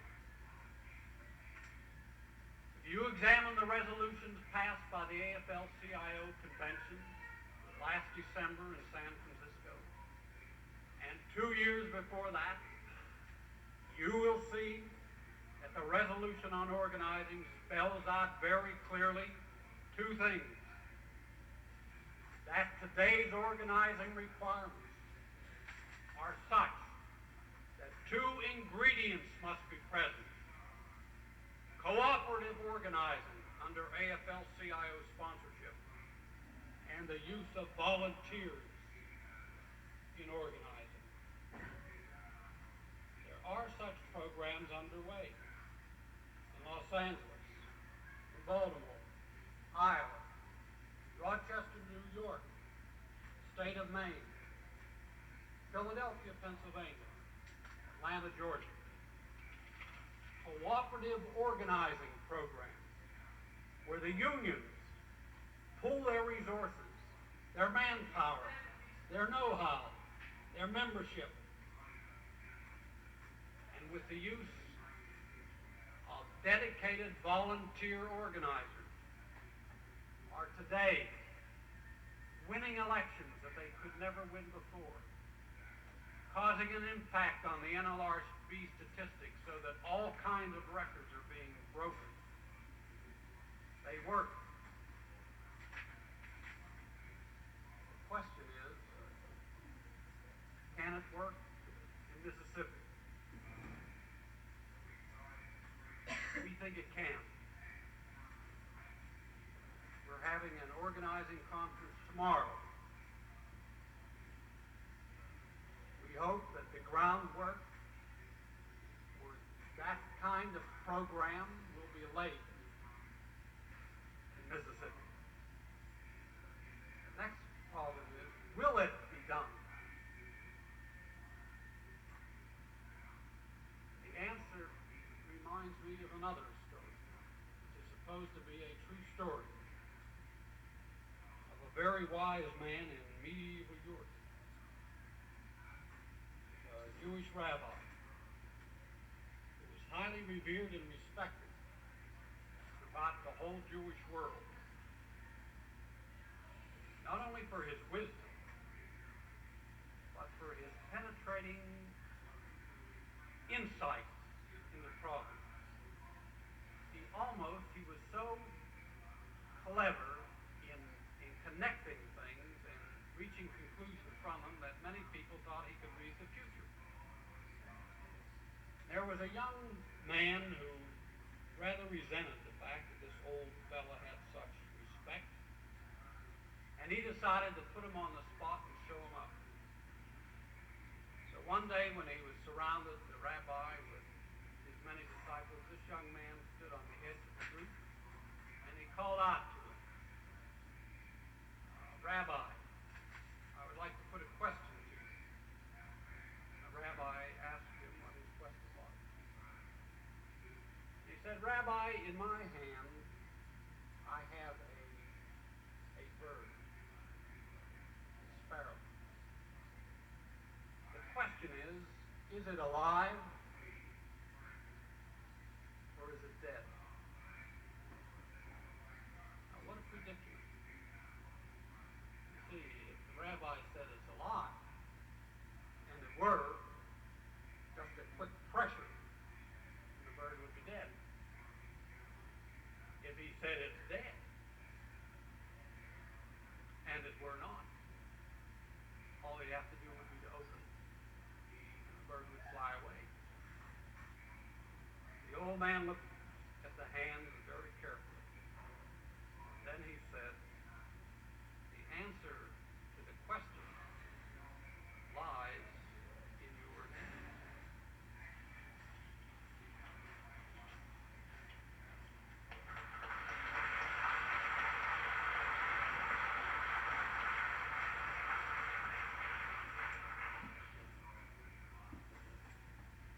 Thank you, such an excellent address, Mr.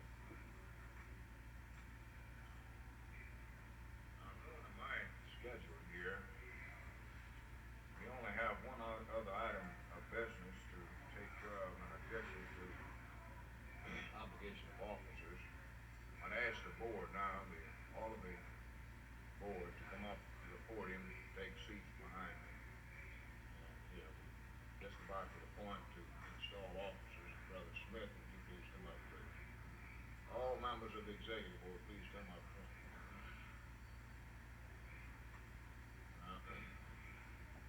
The remaining item of business to take care of here this afternoon is the selection of the next convention site.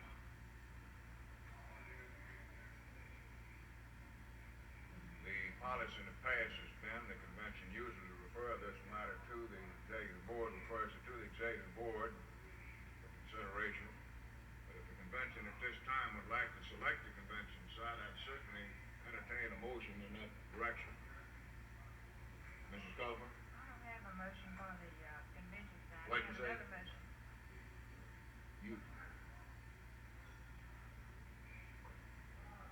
You want the floor for another matter? I have another motion. I don't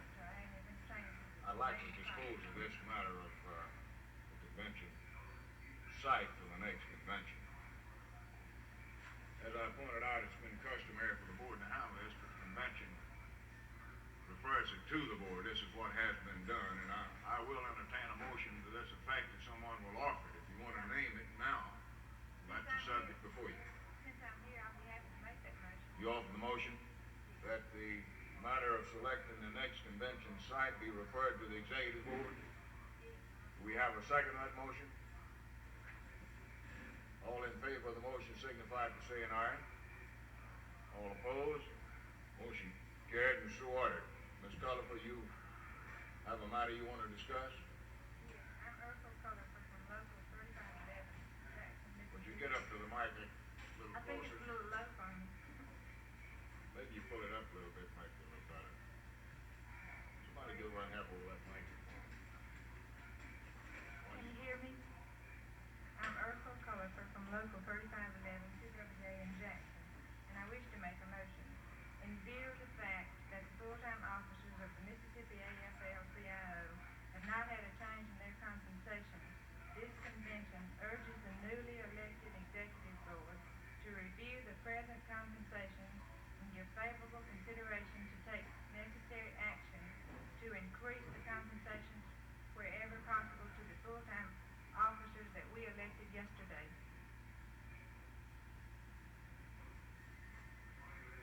And I should let somebody else preside. That's fine. You heard the motion that the executive board you authorized to give consideration to pay increases for the officers. You get a second to that motion? You have any discussion on that motion? Not all in favor of the motion signify by saying aye. All opposed? Motion carried and so ordered. This time, I'm going to turn the podium over to Mr. Stanton Smith for the installation of the newly elected officers. Brother Smith.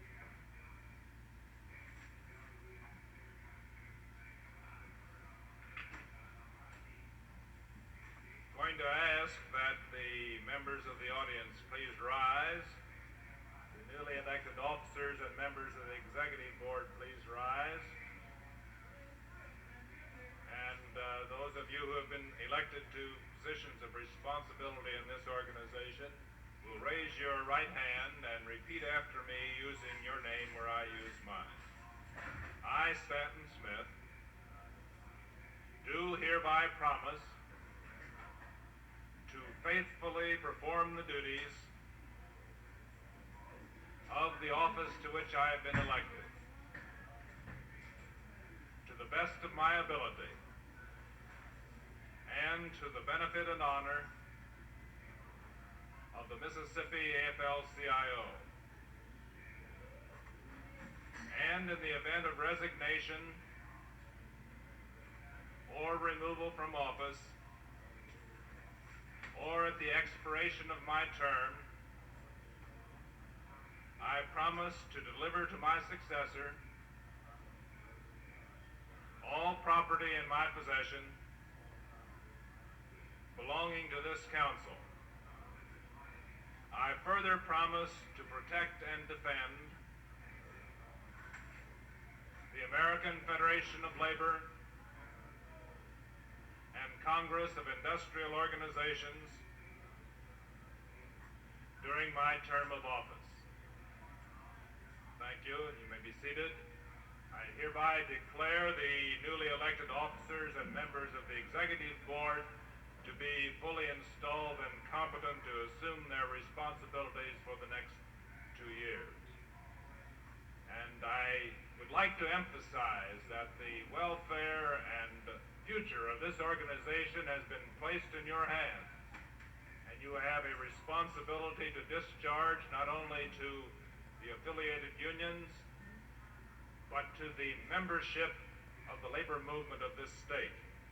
And I feel very confident that you're going to discharge that with responsibility and with honor to yourselves and to your organization. I hereby declare you duly installed.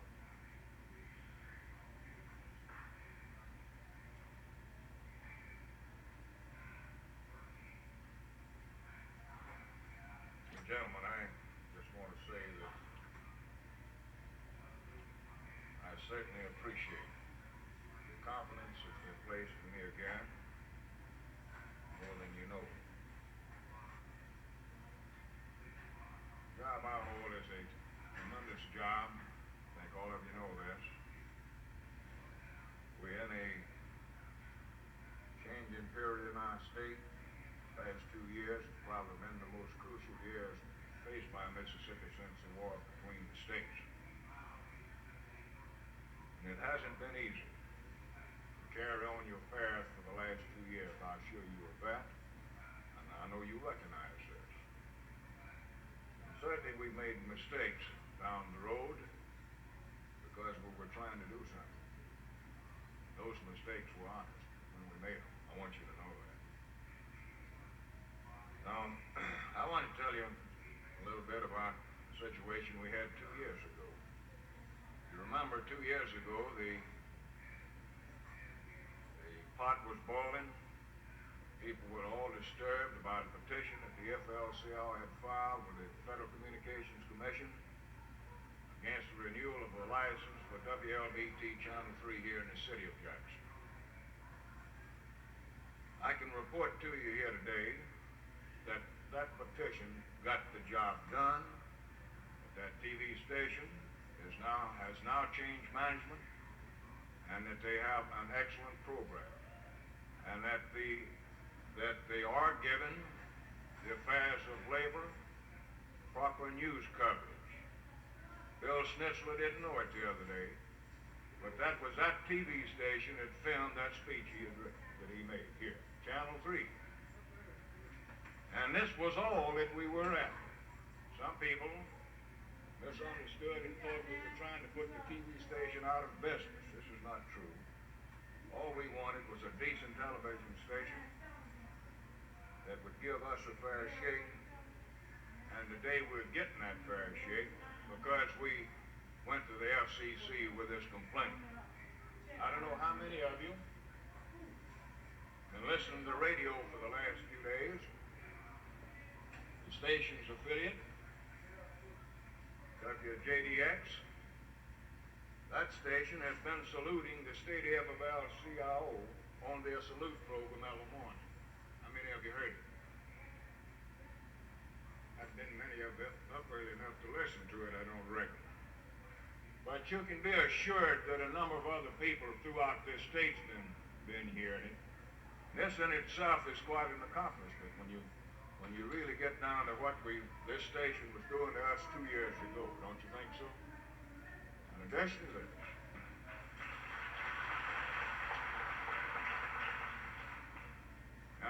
to this, as a result of that petition, the threat of similar petitions being filed with certain radio stations in this state, we have also been able to force, or at least to convince, several of the radio stations around about the state to carry the Edward P. Morgan News program. This station here in Jackson, WSLI, was carrying that program at 11:45 at night. 11:45 at night. They carried Paul Harvey 3 times a day. And when they carried the Morgan program, they had a disclaimer before the program that the views on this program did not necessarily reflect the views of the management of that station. They carried no such disclaimer with the Paul Harvey program. I wrote the gentleman a letter and pointed this out to him. And now the Edward P. Morgan News program is being carried at a time that our people can listen to it. Some of our central body people have followed through with radio stations in their areas. And now we have a number of radio stations around about the state that are also carrying the Edward P. Morgan program. I understand that Brother Edwards here has still got some work to do in Tupelo. They only carrying 5 minutes of the program, but at least they got part of it. Now, I'm sure that some of the other newly elected officers would like to have a few words to say, so at this time I'm going to find out if Secretary Knight will have a word to say. Brother Knight?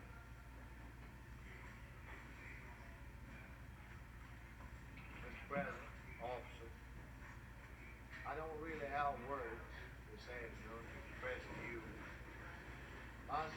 appreciation for the confidence you have shown in me yesterday.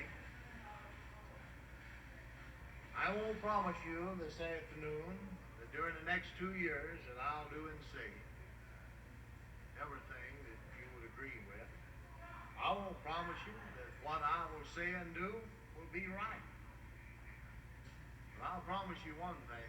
I'll do something and I'll say something.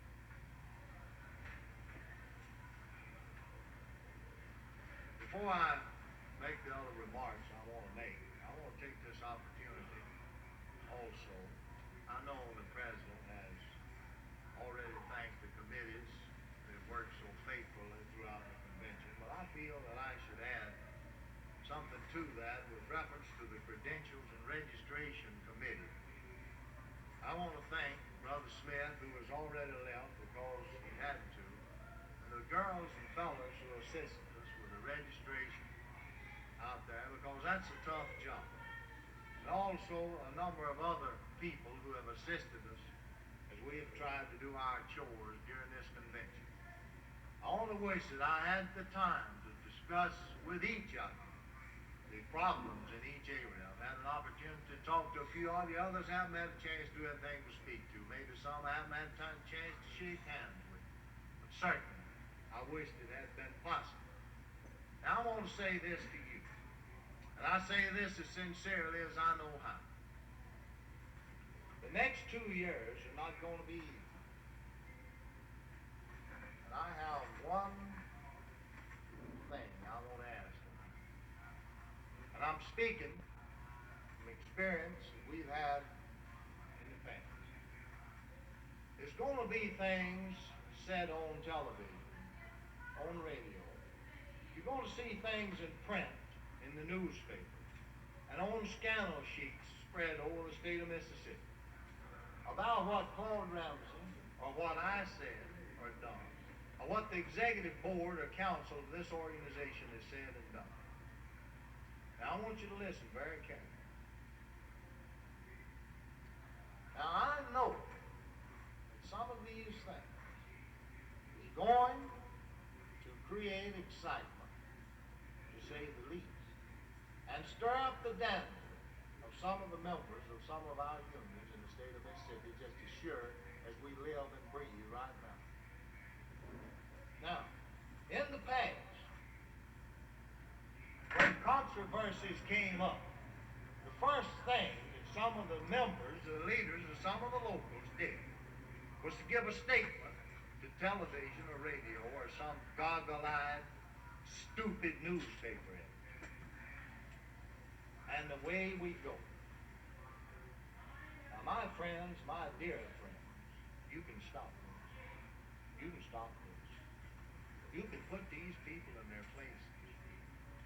If something should arise, I don't care whether it's North Mississippi, South Mississippi, over next to Alabama or next to the river, you have an obligation and a duty to yourself and your membership, to the oath that you've taken when you become a member of an AFL-CIO union. And if you're an officer, when you become an officer of your organization, to immediately, if any group or any individual becomes bothered about something that's said or done and they get it third-handed or fourth-handed, and I can tell you it's going to be coated over with propaganda and just bald-faced lies if the press in this state has had anything to do with it. You have a duty and an obligation to contact that person and say, look, do you know what the facts of life are about this particular situation? If you don't, let's sit down and talk about it and let's find out what the